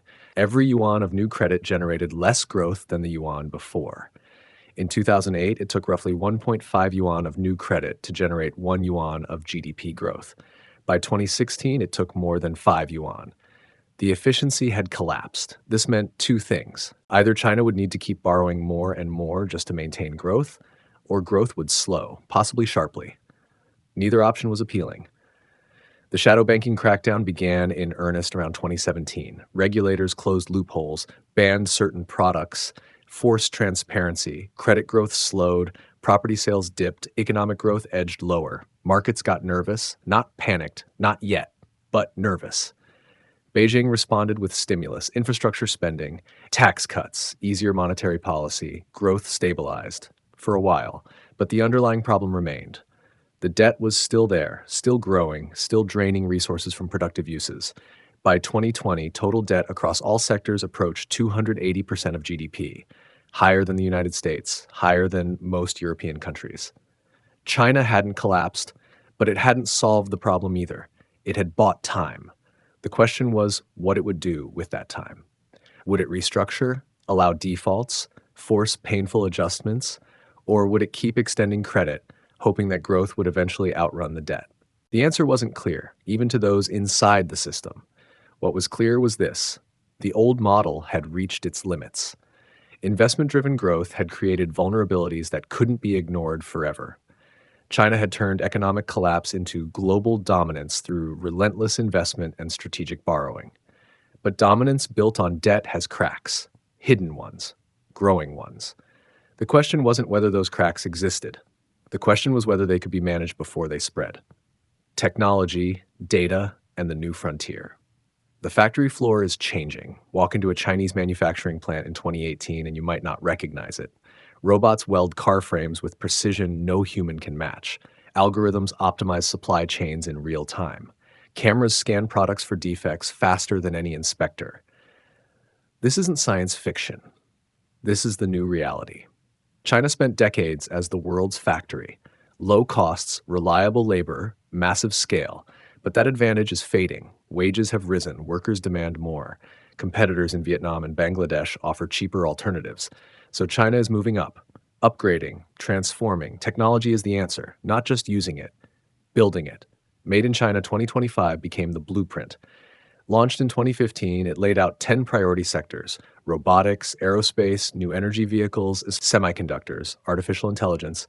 The goal was clear: reduce dependence on foreign technology, become self-sufficient in critical areas, eventually dominate global markets. Money flowed. State banks offered cheap loans, local governments provided subsidies, tax breaks sweetened the deal. If you built chips or batteries or robots, the state wanted to help. Results varied. Some companies innovated, others just absorbed subsidies without producing much. But the direction was set. Semiconductors became the obsession. Modern economies run on chips, phones, cars, weapons systems, power grids. Everything needs them. China imported more semiconductors than oil by value. Over $300 billion worth annually by the mid-2010s. That dependence felt dangerous. Strategic. So Beijing pushed for domestic production. It created a national semiconductor fund with tens of billions in capital. It recruited engineers from Taiwan, South Korea, the United States, offered triple salaries, stock options, generous research budgets. Progress came slowly. Chip manufacturing is hard. It requires precision machinery, specialized materials, decades of accumulated knowledge. You can't just throw money at it and expect results.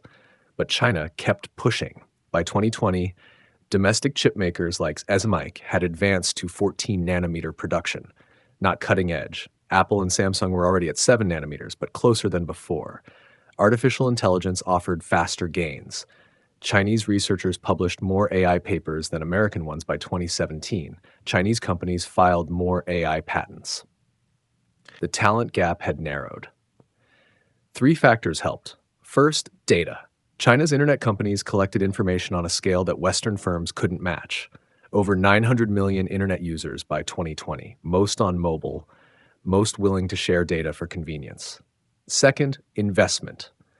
Chinese venture capital poured billions into AI startups: SenseTime, Megvii, CloudWalk. These companies built facial recognition systems, autonomous vehicles, predictive algorithms. Third, government support. Beijing declared AI a national priority.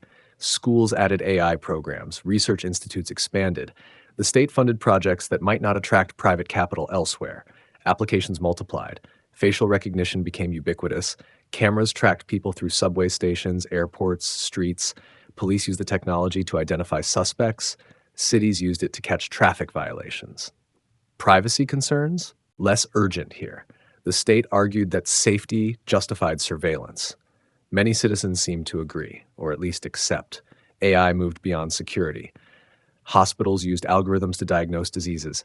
Banks used them to assess credit. Factories used them to predict equipment failures. China wasn't inventing all of this. Much of the core research still happened in American universities. But Chinese companies excelled at application, at scaling. at deploying technology in the real world. Electric vehicles became another frontier. China decided early that electric cars offered an opportunity. Traditional auto manufacturing was dominated by German, Japanese, and American firms. Decades of engineering expertise, established supply chains, brand loyalty. But electric vehicles were different. Newer technology, less entrenched competition. China had advantages in battery production and could build charging infrastructure faster than anyone. Beijing set quotas. Automakers had to produce a certain percentage of electric or hybrid vehicles. It offered subsidies to buyers, tax breaks, free license plates in cities where getting a regular plate cost thousands of dollars and required years of waiting. BYD became the poster child, started as a battery maker, moved into cars. By 2020, it was the world's largest electric vehicle manufacturer. Tesla noticed, built its largest factory outside the United States in Shanghai. Production began in 2019. Within months, it was making thousands of cars. China became the world's largest market for electric vehicles. Nearly half of all EVs sold globally were sold in China by 2020. Data became the new oil, or so the saying went. Chinese internet companies had built empires on data. Alibaba knew what people bought. Tencent knew who they talked to. Baidu knew what they searched for. This information had value. Advertisers would pay for it. Lenders could use it to assess risk. Insurers could price policies more accurately. But data also had strategic value. Understanding consumer behavior, predicting market trends, identifying social patterns. The state understood this. It required companies to store data domestically, to share information when requested. National security, officials said. Social stability. A 2017 law formalized these requirements. Data localization, government access. Companies complied. They had no choice. This created tension with foreign firms. Apple, Microsoft, Amazon, they wanted access to Chinese consumers, but they had to follow Chinese rules. Store data locally, accept government oversight. Some complied, others pulled back. The market was too large to ignore, but the compromises were uncomfortable. China's technology sector faced contradictions.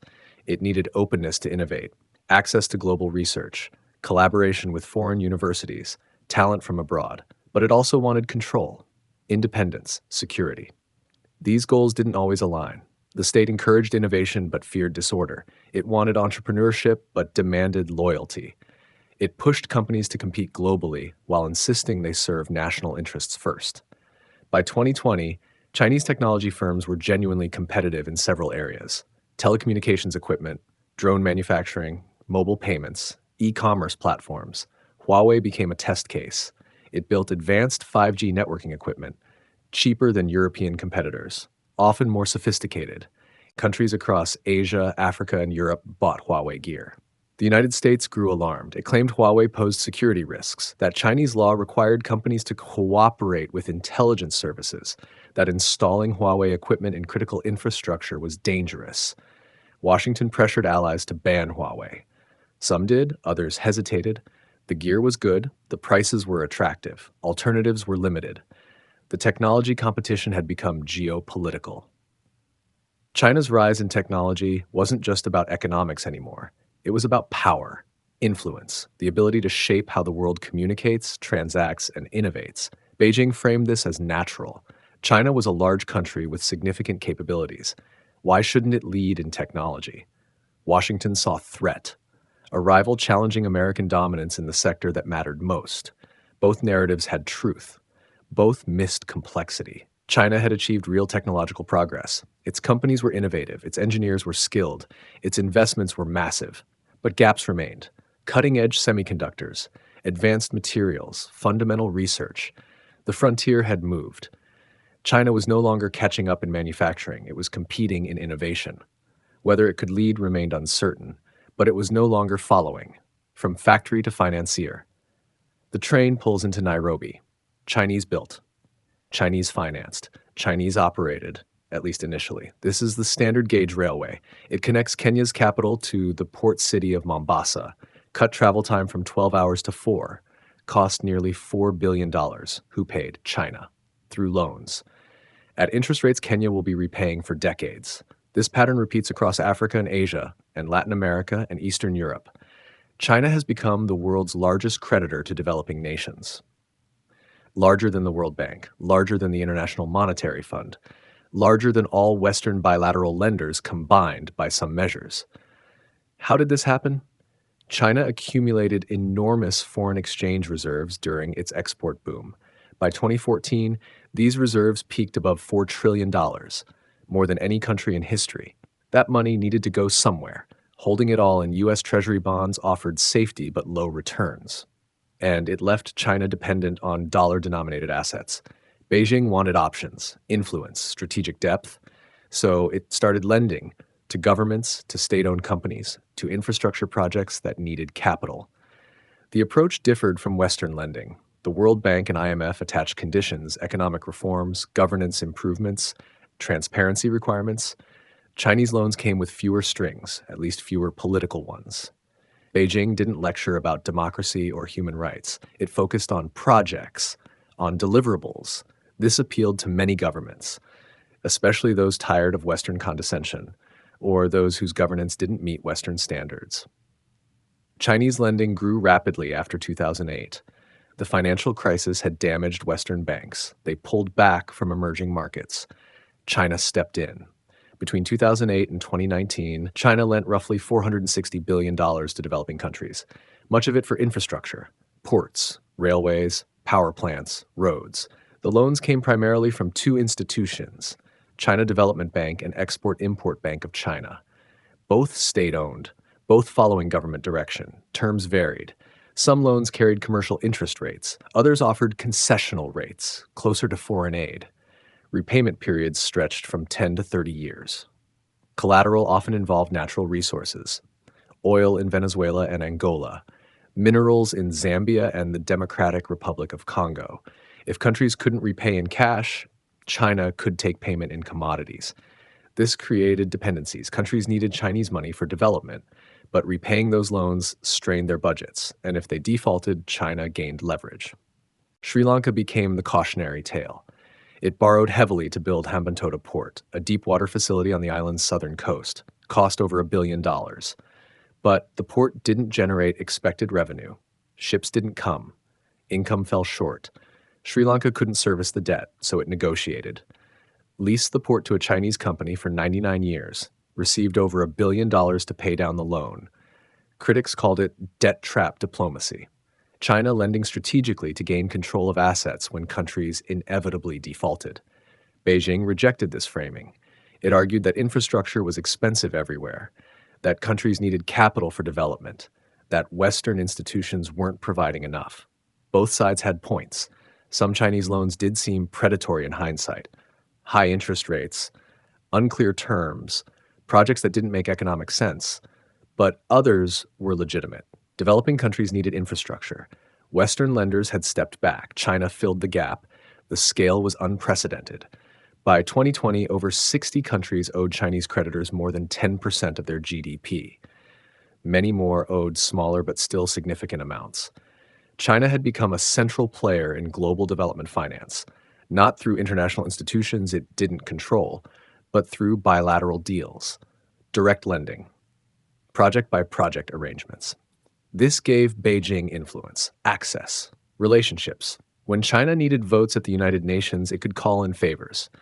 When it wanted support for its positions on Taiwan or Hong Kong or human rights, it had leverage. The financial flows worked both ways. Chinese companies won contracts for the infrastructure projects that Chinese banks financed. Chinese workers often built the roads and railways.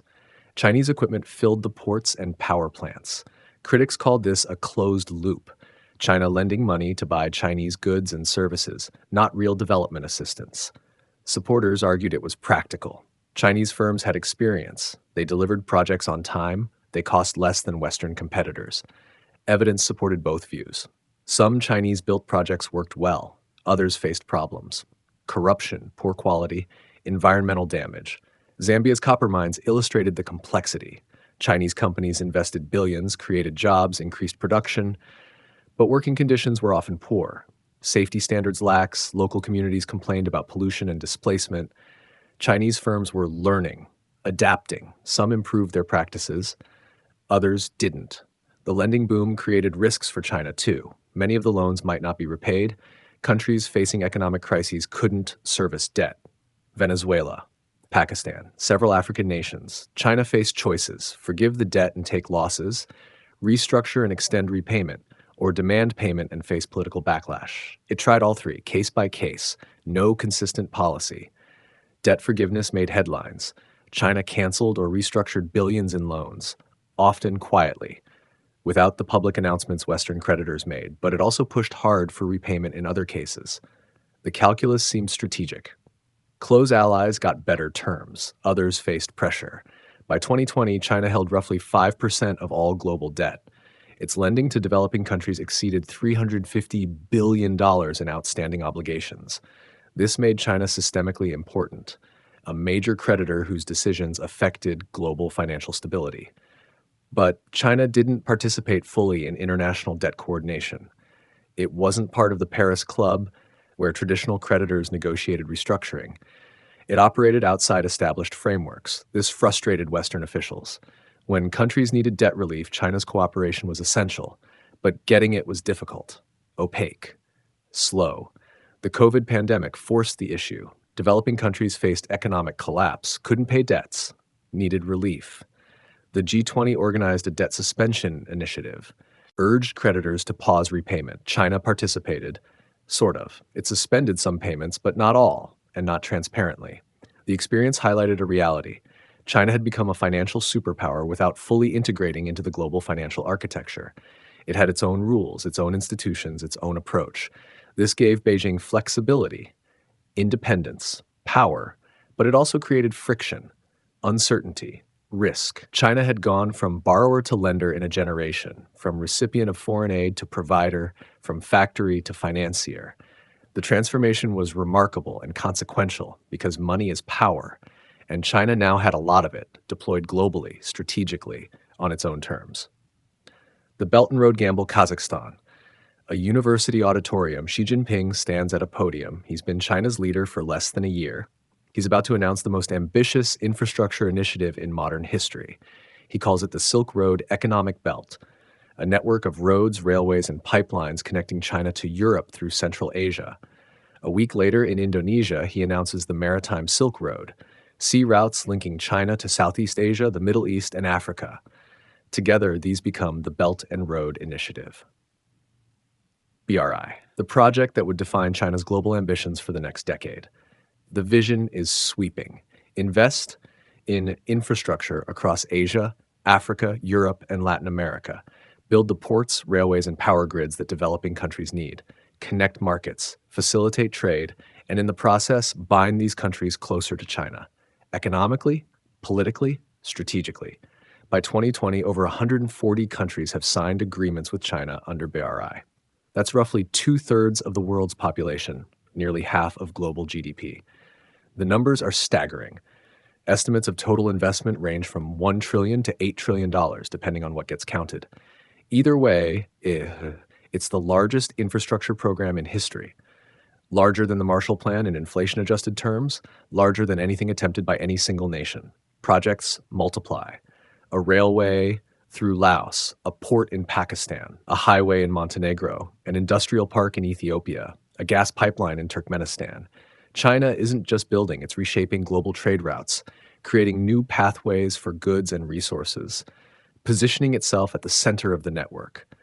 The China-Pakistan Economic Corridor becomes a flagship, over $60 billion in planned investments, roads from Western China through Pakistan to the Arabian Sea, power plants to address Pakistan's energy crisis, fiber optic cables, industrial zones. The strategic logic is clear.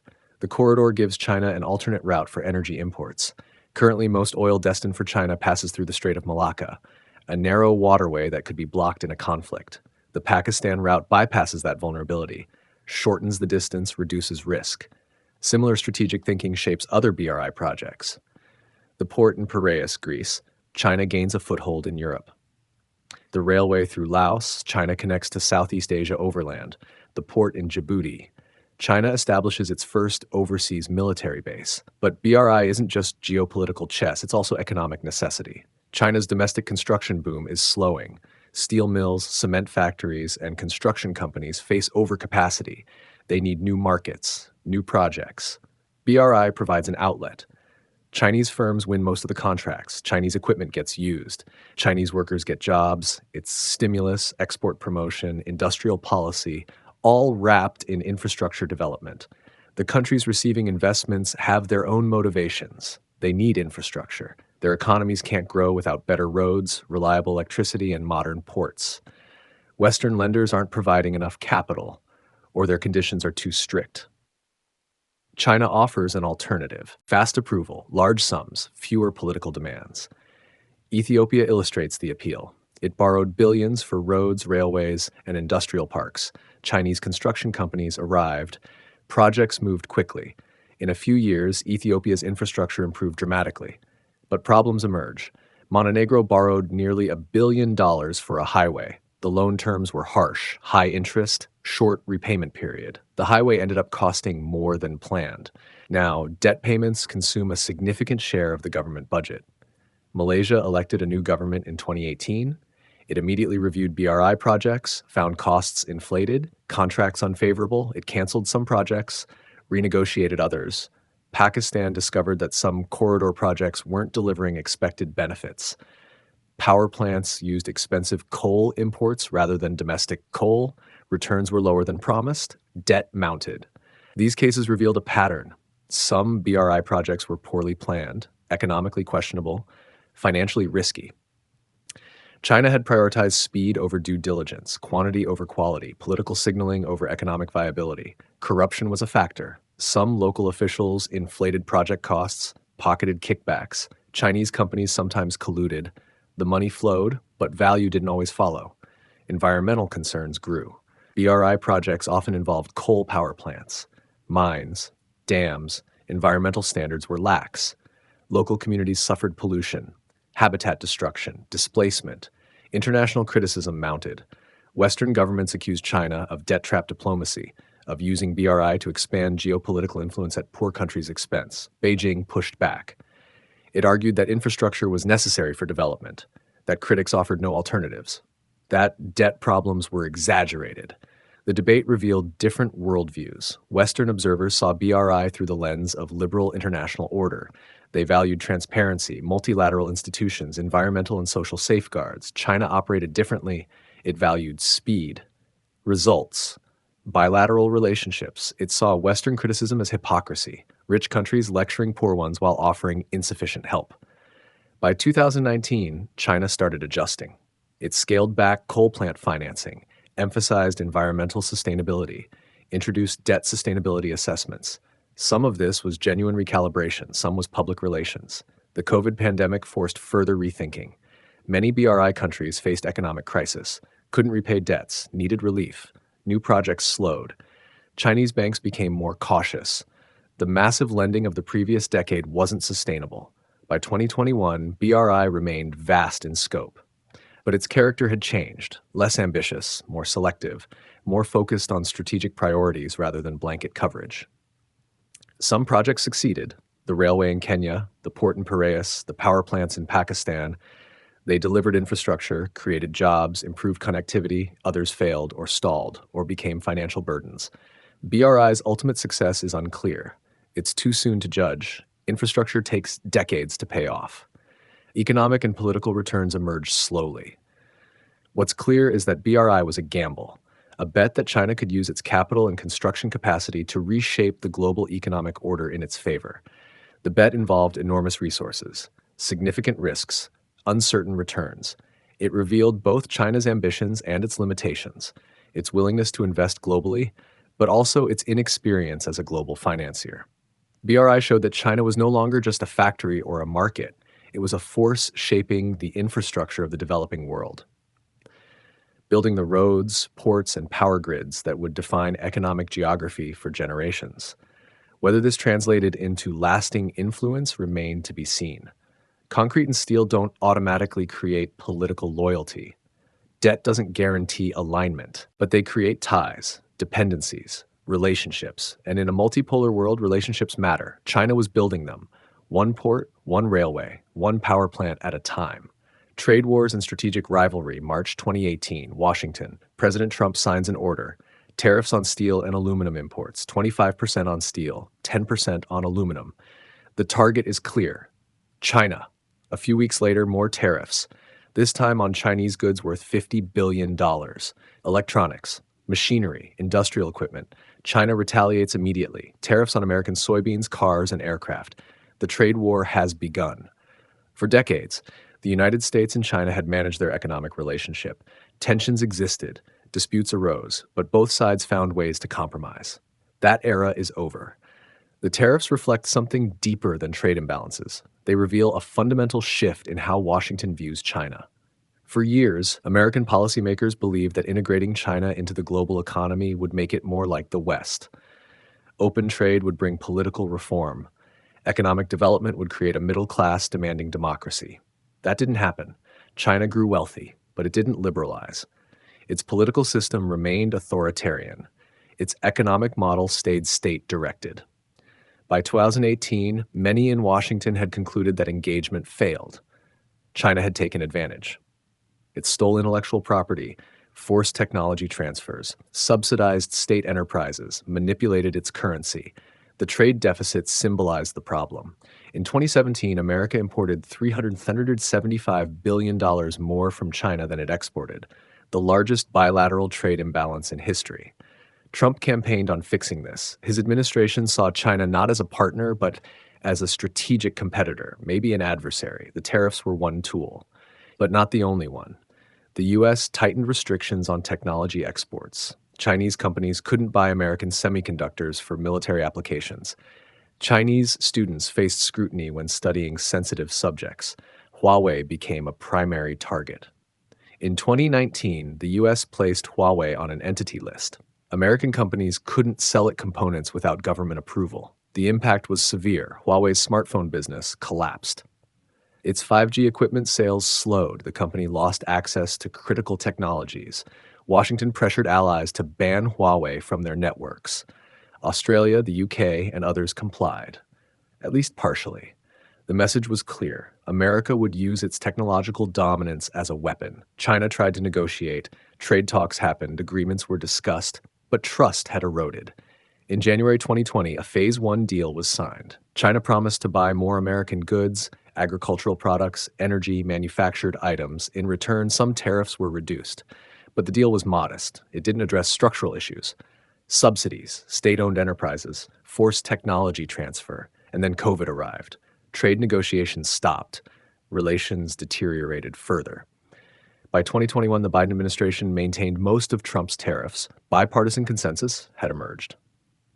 China was a challenge requiring containment, not just engagement. The trade war damaged both economies. American consumers paid higher prices. Tariffs function as taxes. When Chinese imports cost more, Americans spend more.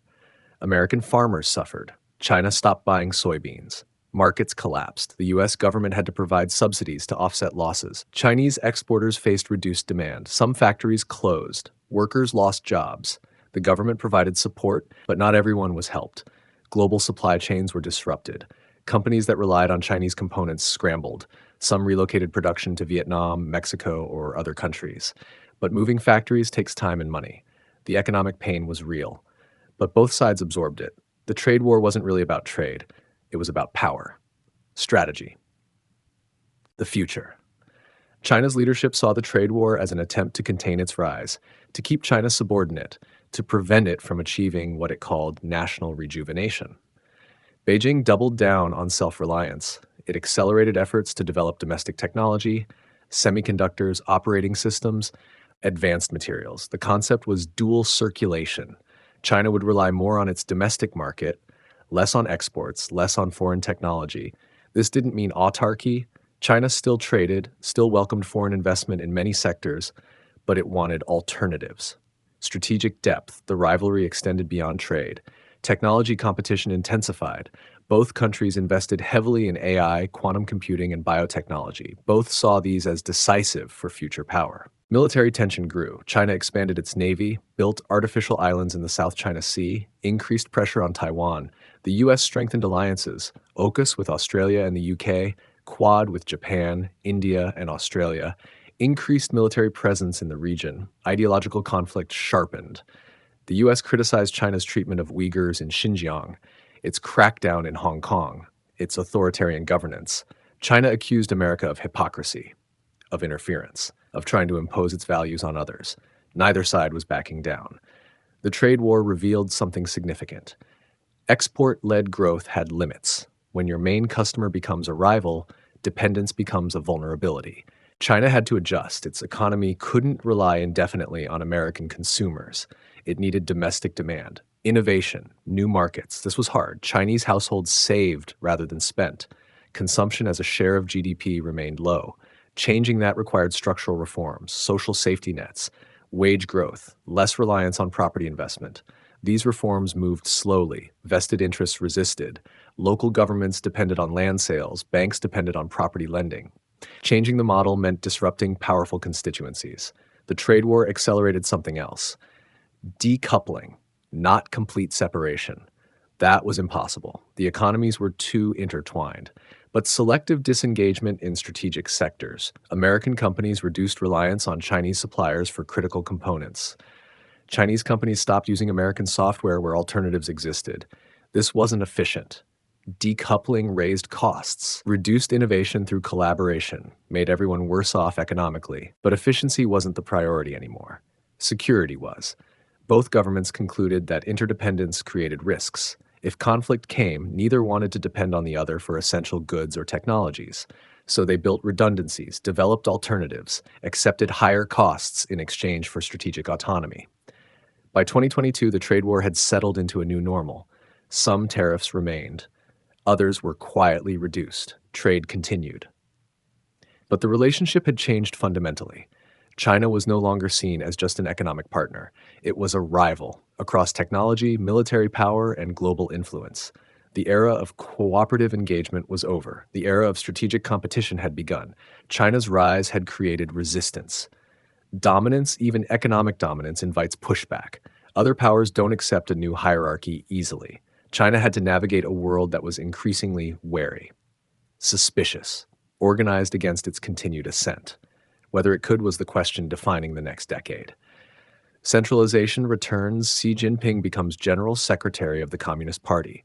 At first, the transition seems routine. Leadership changes in China follow established patterns. Collective rule, consensus, avoiding concentration of power in one individual. But Xi has different plans. Within months, he launches an anti-corruption campaign. The scale is unprecedented.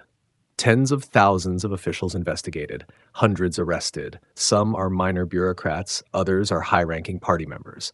Zhou Yongkang falls, a former Politburo Standing Committee member, one of the most powerful men in China. He's sentenced to life in prison for corruption. The message is clear. No one is untouchable. Not if Xi decides otherwise. But the campaign isn't just about corruption. It's about consolidating power, eliminating rivals, creating loyalty through fear. Officials who oppose Xi find themselves under investigation. Those who support him rise.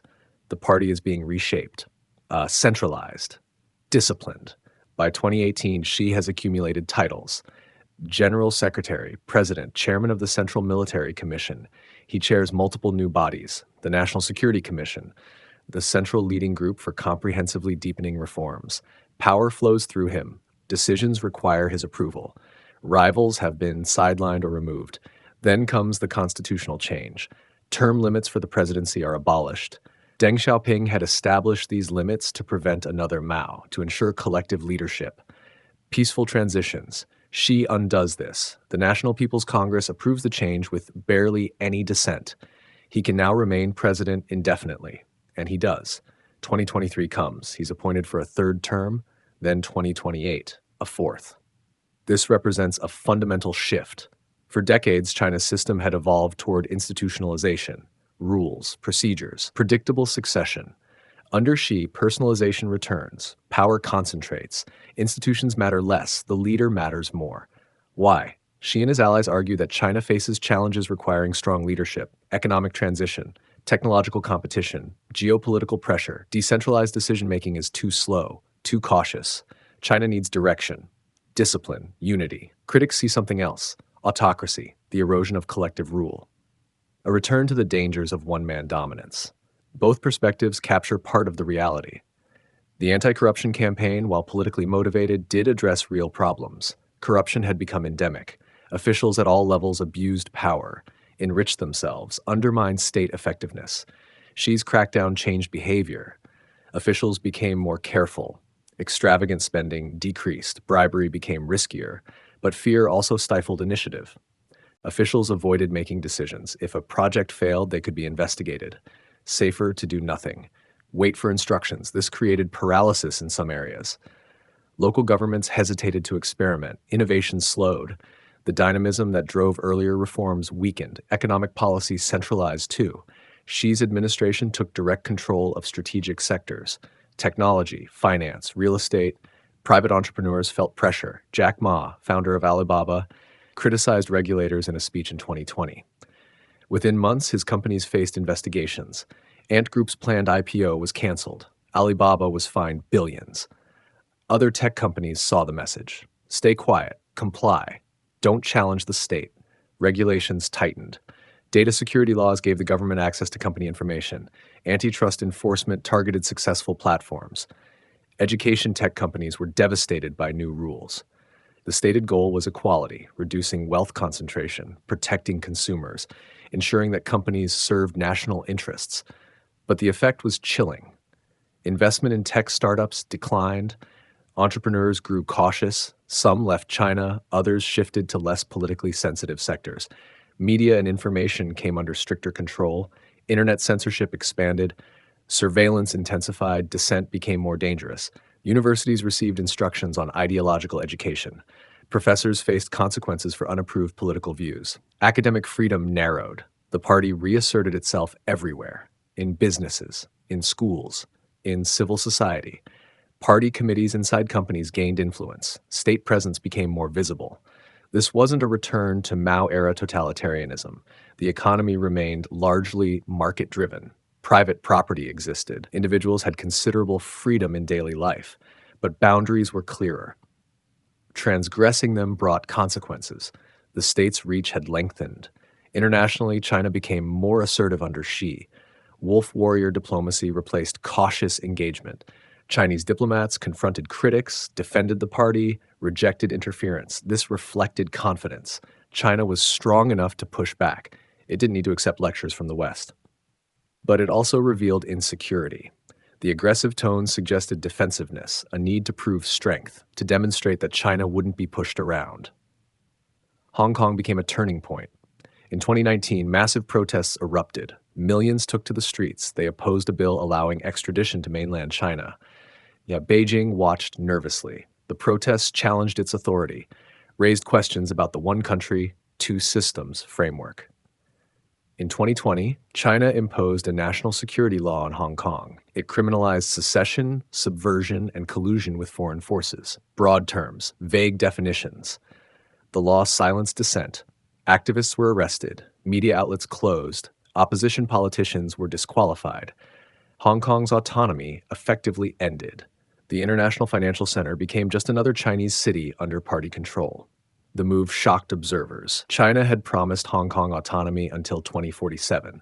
It broke that promise. International trust eroded further. Taiwan watched closely. If Beijing would crush Hong Kong's freedoms, what would it do to Taiwan? Xi's speeches became more direct. Reunification with Taiwan was inevitable. Peaceful if possible, by force if necessary. Military exercises near Taiwan increased. Chinese warplanes entered Taiwan's air defense zone regularly. The pressure was clear. Domestically, Xi promoted common prosperity. The slogan signaled a shift, not just growth, but distribution, reducing inequality, strengthening the middle class. This wasn't socialism returning. It was recognition that inequality had become politically dangerous, that the wealth gap was too wide. That resentment was growing. Policies followed, taxes on high earners, regulations on property speculation, crackdowns on tutoring companies that gave wealthy families advantages. The intentions might have been genuine, or they might have been about control, limiting the power of billionaires, preventing the emergence of independent power centers, probably both. What's clear is that under Xi, the state's role expanded. Markets still functioned, but within boundaries set by political priorities.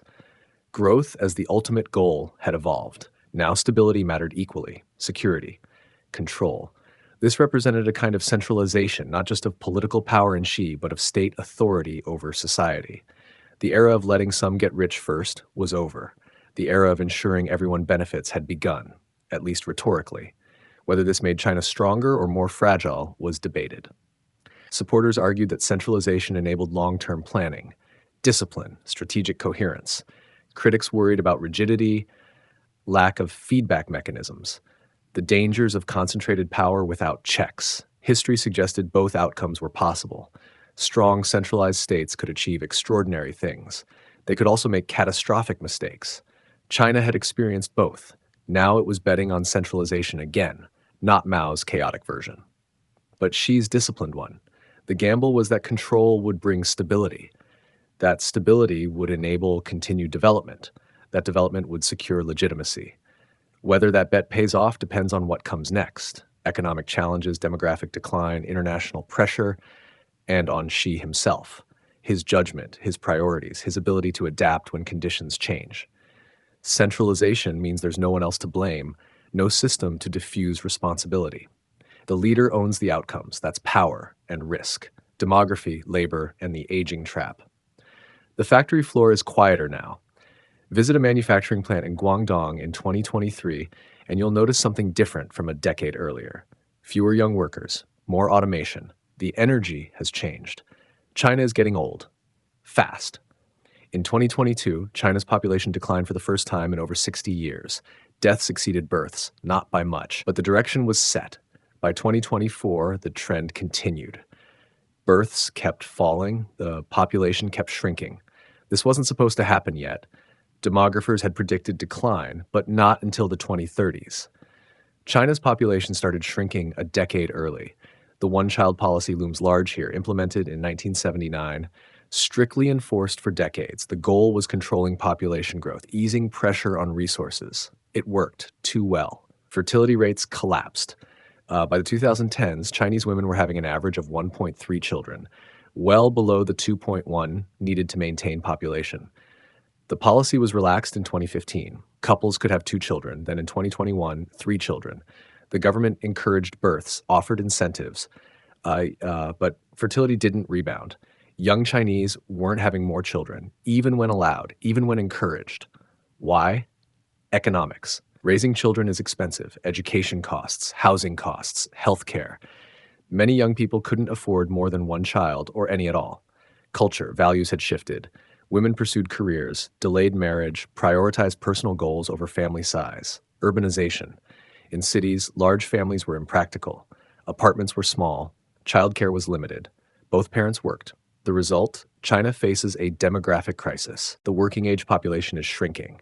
The elderly population is growing rapidly. By 2030, over 300 million Chinese will be 65 or older. That's nearly a quarter of the population, more than the entire population of the United States. Who will support them? China's pension system is under strain. Most workers don't have adequate retirement savings. The state pension provides basic income, but it's not enough. Extended families traditionally supported elders, but family structures are changing. Migration, urbanization, smaller families. The elderly are increasingly alone, financially insecure, dependent on an overburdened system. This creates fiscal pressure. Government spending on pensions and healthcare will rise dramatically. Tax revenues will face pressure as the workforce shrinks. Some economists predict a crisis, debt spiraling, growth collapsing, social instability. Others are less alarmed. They point to automation, productivity gains. China doesn't need as many workers if machines do more. Both are partly right. Labor shortages are already visible. Factories struggle to find workers. Wages rise, not because productivity increased, but because fewer people are available. This helps low-skilled workers. Their bargaining power improves. But it hurts competitiveness. China's advantage was cheap, abundant labor.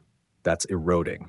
Automation helps, but it doesn't fully replace lost workers, especially in services, elderly care, healthcare, education. These require people. And automation creates new challenges: displaced workers, skills mismatches, unequal distribution of gains. China's growth model depended on a young, growing workforce. That's ending. The dependency ratio is worsening. Fewer workers per retiree. In 1990, there were roughly 6 working age adults for every person 65 or older. By 2030, it will be closer to 2. By 2050, possibly 1. That's unsustainable. Workers can't support themselves and 2 or 3 dependents while maintaining consumption and growth. Something has to give. Either productivity increases dramatically or living standards decline, or the state takes on enormous debt to bridge the gap. China is trying the first option, investing heavily in technology, automation, AI, hoping that innovation offsets demographic decline. But there's no guarantee. Technological progress is uncertain, and even with success, transitions are painful, disruptive. Migration could help, importing workers. But China hasn't embraced this. Immigration remains limited. Cultural homogeneity is valued. Policies favor ethnic Han Chinese. This limits options. Other aging countries like Japan and South Korea face similar challenges, but they're smaller, wealthier. China is aging before it's fully developed. The phrase captures the problem, getting old before getting rich. Japan became wealthy while young. Its population aged after it achieved high income. It could afford the transition. China is different. Its per capita income is still moderate, around $13,000 in 2023, far below Japan's $40,000. Yet its demographic profile looks similar. This creates a squeeze. China needs growth to finish developing. But demographics drag growth down. Healthcare demand is surging. Older populations need more medical care, chronic diseases, long-term care, specialized treatments. China's healthcare system is expanding, but not fast enough. Hospitals are crowded. Quality varies. Rural areas lack access. The government invests, builds hospitals, trains doctors, but demand outpaces supply. Elder care is particularly challenging. Nursing homes are scarce. In-home care is expensive. Families struggle. Many elderly live alone, isolated. This is a human crisis, not just economic. Millions of people facing insecurity, loneliness, inadequate support. The gender imbalance complicates matters. Decades of preference for male children created a skew. In some age cohorts, there are 115 males for every 100 females. This means millions of men won't marry, won't have families, will age alone. The social implications are profound. Increased instability, discontent, potential political risk. Rural areas face unique pressures. Young people migrated to cities, left elders behind. Villages are aging faster than cities. Who cares for rural elderly? Often no one.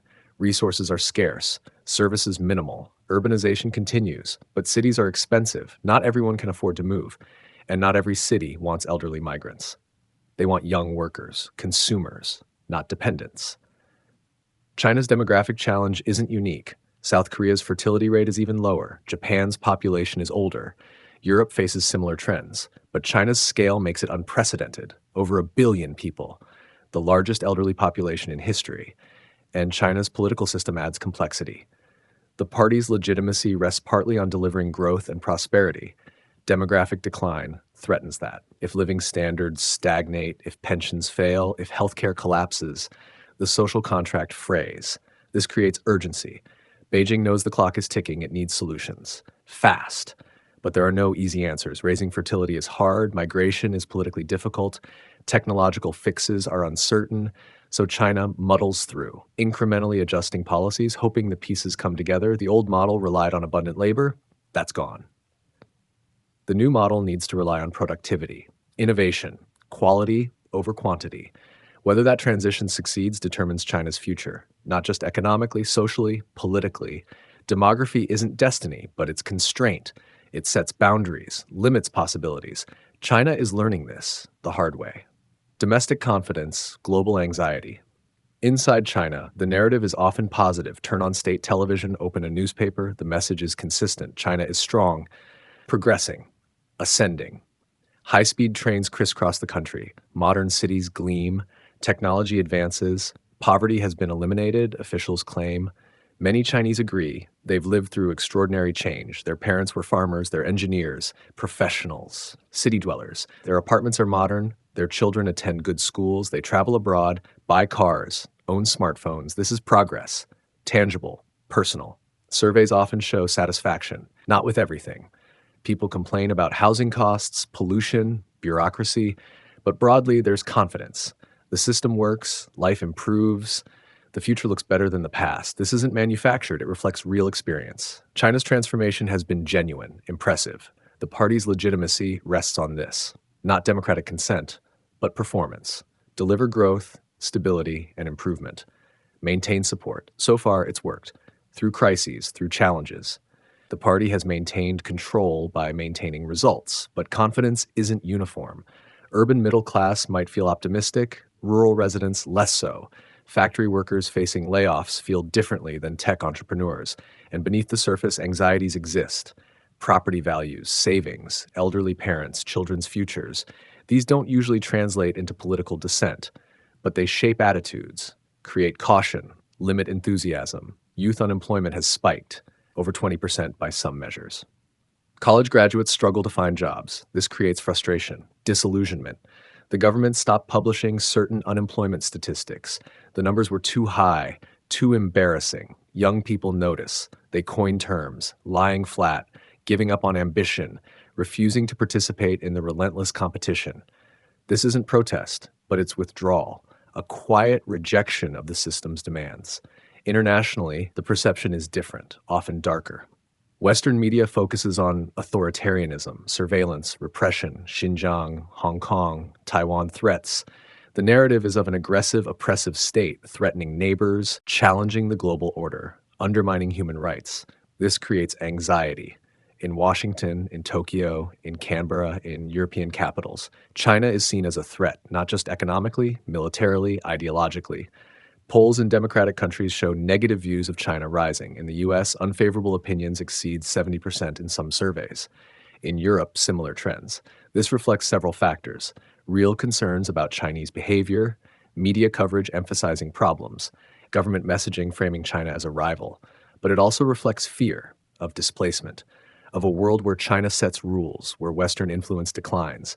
China's success challenges assumptions that liberal democracy is superior, that capitalism requires freedom, that Western dominance is natural.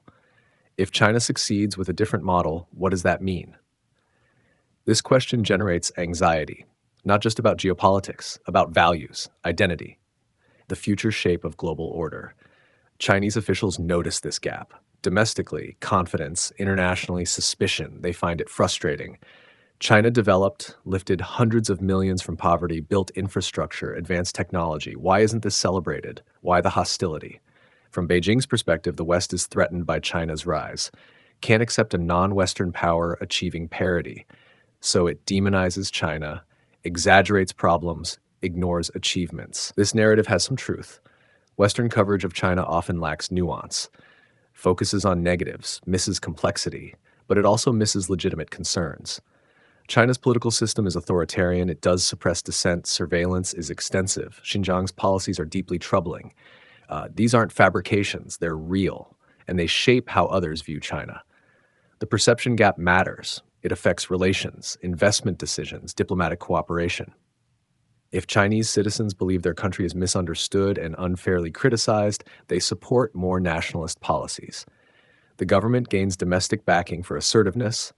If international audiences see China as threatening, their governments adopt containment strategies, alliance building, trade restrictions, technology controls. Both dynamics reinforce each other. China pushes back against criticism. This confirms suspicions abroad. International pressure increases. China sees this as hostility, responds more assertively, a cycle, hard to break.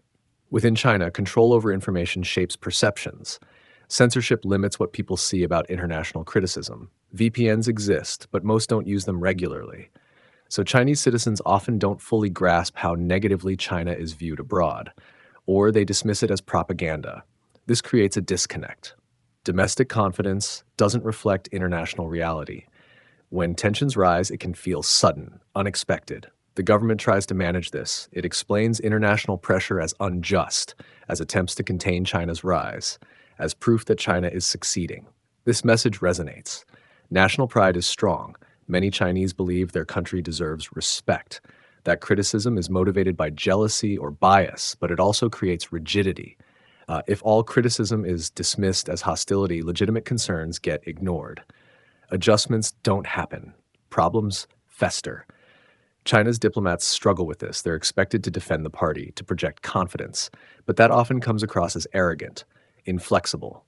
Wolf warrior diplomacy might play well domestically, but it alienates international audiences, makes cooperation harder. Some in Beijing recognize this, quietly urge more subtlety, better communication. But the political environment rewards toughness, not conciliation, so the gap persists. Domestic confidence, global anxiety. China sees itself as rising peacefully, developing, contributing to global growth. Others see a powerful authoritarian state, expanding influence, challenging established norms. Both views contain elements of truth and elements of distortion. China has achieved remarkable development. It has also consolidated authoritarian control. It has invested in global infrastructure. It has also created dependencies and wielded influence strategically. It has advanced technology impressively. It has also restricted freedoms and intensified surveillance. Complexity gets lost. In domestic narratives, in international coverage, everyone selects facts that fit their preferred story. This makes understanding harder, dialogue more difficult, cooperation less likely. The confidence inside China isn't false. People's lives have improved, the country has developed. The anxiety outside China isn't fabricated. Legitimate concerns exist about authoritarian governance, about aggressive behavior, about the shape of a China-dominated order.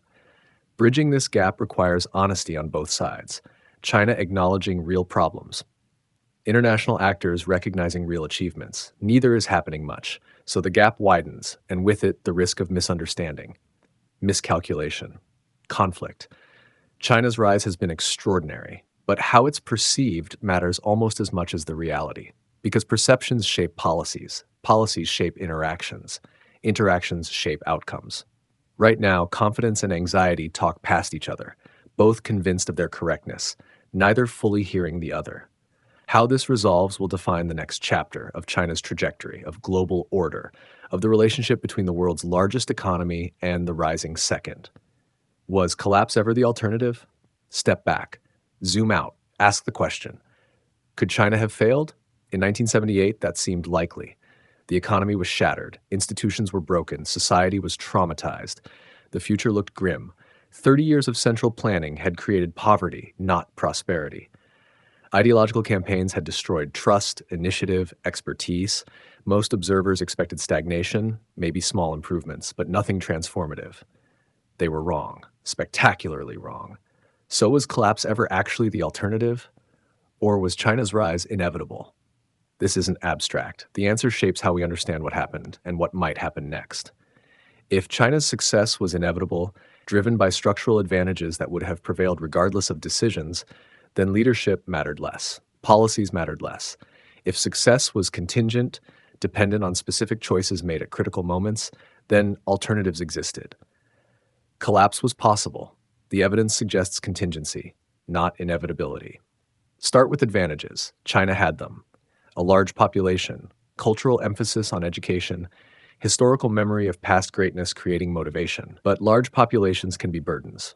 India had similar population size, didn't achieve comparable growth for decades. Education matters, but it requires investment.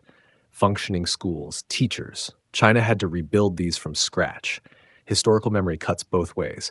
It can inspire, it can also breed resentment. Nationalism, conflict. So advantages existed, but they weren't sufficient alone. Geography helped. Coastal access, proximity to dynamic East Asian economies, potential for trade, but geography doesn't act automatically. It requires openness, infrastructure, institutions that support exchange. China had to create these, deliberately, through policy. Resources were mixed. China had coal, some minerals, arable land, but not abundant oil, not rare earth monopolies initially. Resource endowments help, but they're not destiny. Many resource-rich countries remain poor. Many resource-poor ones became wealthy. So structural advantages don't explain everything. Choices mattered. The decision to decollectivize agriculture, not inevitable. Many socialist countries resisted, stuck with collective farming, faced continued food insecurity. Deng could have chosen ideological purity over pragmatism. Many in the party wanted that. The system was designed to resist change. He chose differently, incrementally, experimentally, results over dogma. That wasn't predetermined. Opening special economic zones, risky. It created inequality, exposed the economy to foreign influence, challenged party control. Conservative factions opposed it. The debate was real, the outcome uncertain. But reformers won, barely, at multiple points. Each decision opened pathways. Each pathway created momentum, but none were guaranteed. The 1989 crisis could have derailed everything. Protesters demanded political reform, the party split, violence ensued, a different leadership might have chosen full liberalization, like Eastern Europe, like the Soviet Union. The result might have been democracy or chaos or disintegration. China chose repression, then doubled down on economic growth. This stabilized the system, but it wasn't the only option. WTO accession, also contingent. China applied for years, negotiations were difficult, terms were strict, the US could have blocked it, domestic opposition was significant. If a different administration had been in power, outcome might have differed. China entered, gained market access, integrated deeply. This accelerated growth, but it didn't have to happen that way. Timing mattered enormously. China reformed just as globalization accelerated.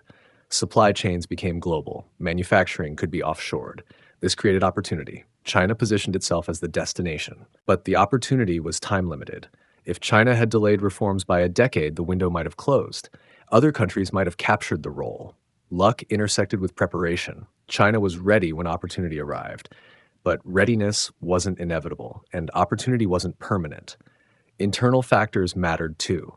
China avoided ethnic conflict at scale, despite diversity, despite historical tensions. Yugoslavia didn't. The Soviet Union didn't. Many multi-ethnic states fractured. China held together, partly through repression, partly through economic growth that benefited most regions, partly through strong central authority. But fragmentation was possible. Tibet, Xinjiang, these could have become larger crises. They didn't. Through control, through investment, through calculated mix of coercion and development, leadership continuity helped. Deng lived long enough to entrench reforms. His successors maintained direction. Power transitions were managed. This wasn't guaranteed. Leadership struggles could have paralyzed decision-making. Factions could have reversed reforms. Institutions mattered. The party maintained discipline, flexibility within bounds, adaptation without losing control. This balance was delicate. Many authoritarian systems couldn't achieve it. They either became rigid and stagnant or lost control during liberalization. China threaded the needle, but it was threading, not walking a clear path. So collapse was an alternative, not guaranteed, but possible. If agriculture reforms had failed, if opening created chaos, if 1989 led to disintegration, if WTO entry didn't happen, if any of several dozen critical decisions went differently, the trajectory changes. Maybe China still grows, but slower, more fitfully, with more crises. Maybe it fragments. Regions diverge, coastal areas prosper, interior stagnates, separatism emerges, maybe it faces revolution, democracy movements succeed, political transformation precedes economic growth. With unpredictable results. These alternatives weren't explored, but they existed in the possibility space. China's success required getting many things right: sequencing, timing, policy design, implementation.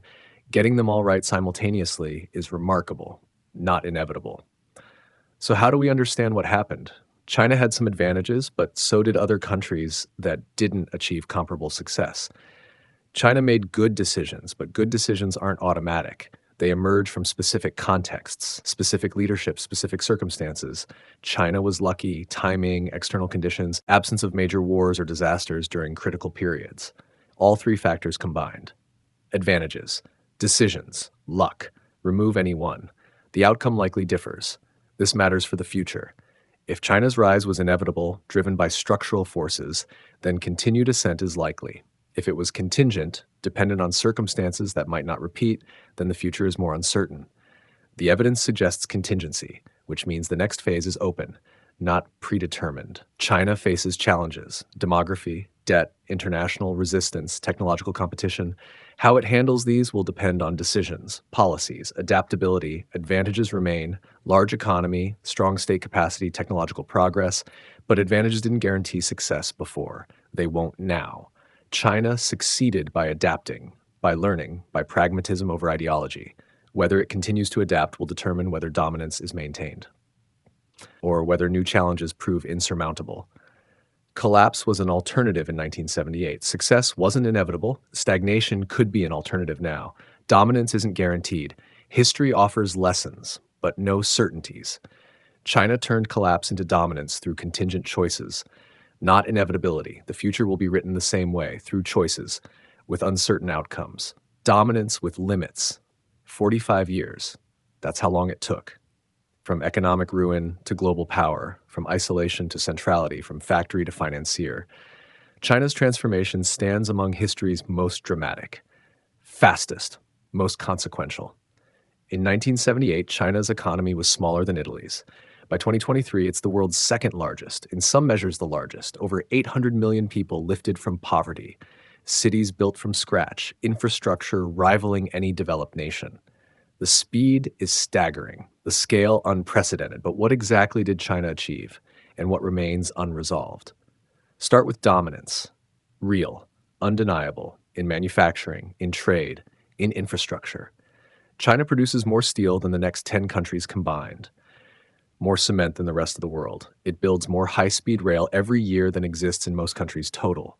Its companies dominate solar panels, electric vehicle batteries, consumer electronics. Supply chains flow through China. Disrupting them disrupts the world. COVID showed this. Factory shutdowns in Wuhan rippled globally. This is power, economic power, the ability to shape markets, influence prices, determine access. China leveraged this during the pandemic, supplied medical equipment, vaccines, gained influence. It uses this in peacetime.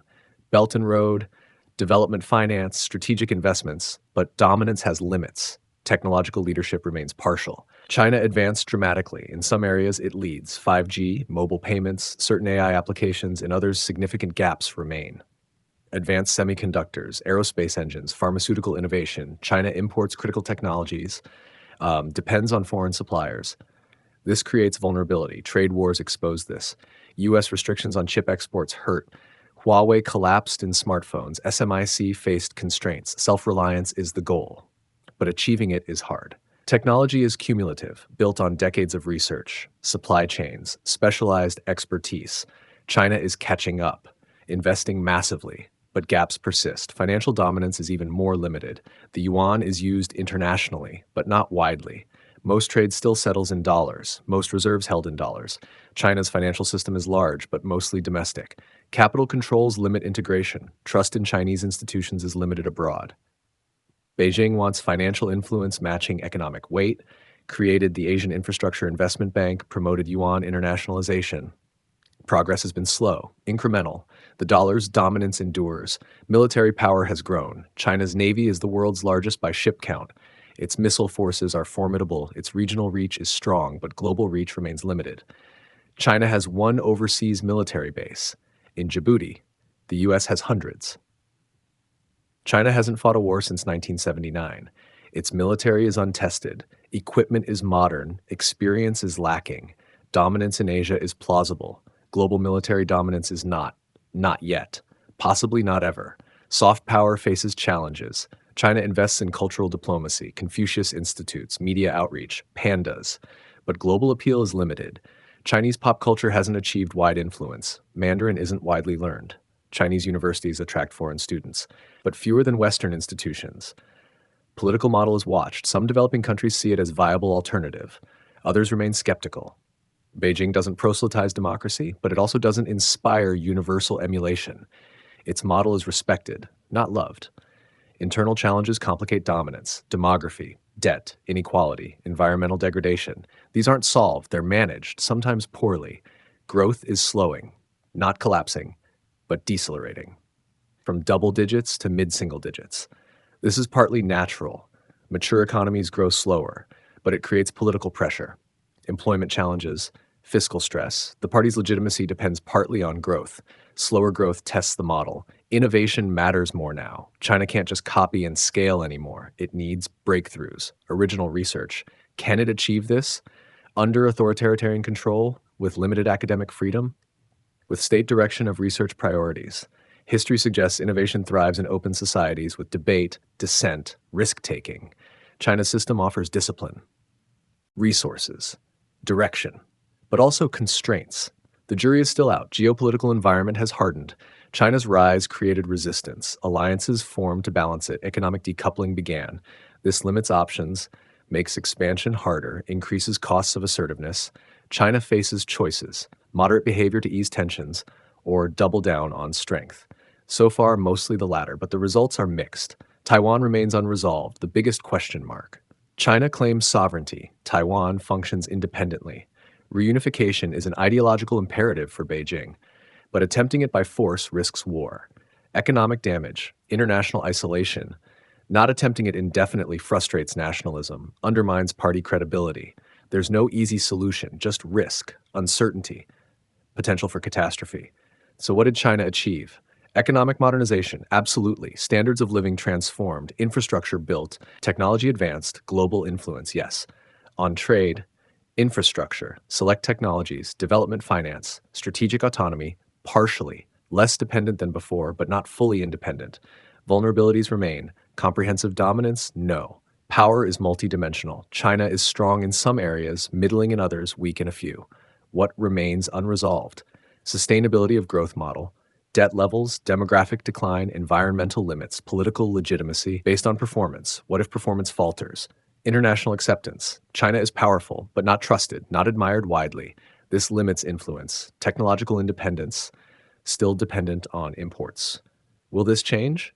The Taiwan question.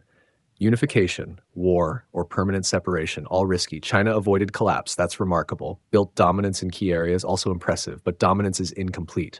Contested, fragile in ways. The transformation of 45 years is real. The achievements are substantial. But the story isn't finished. The challenges ahead are significant. China turned economic collapse into global dominance through strategy, adaptation, sacrifice, luck. But dominance has limits, internal and external, economic and political.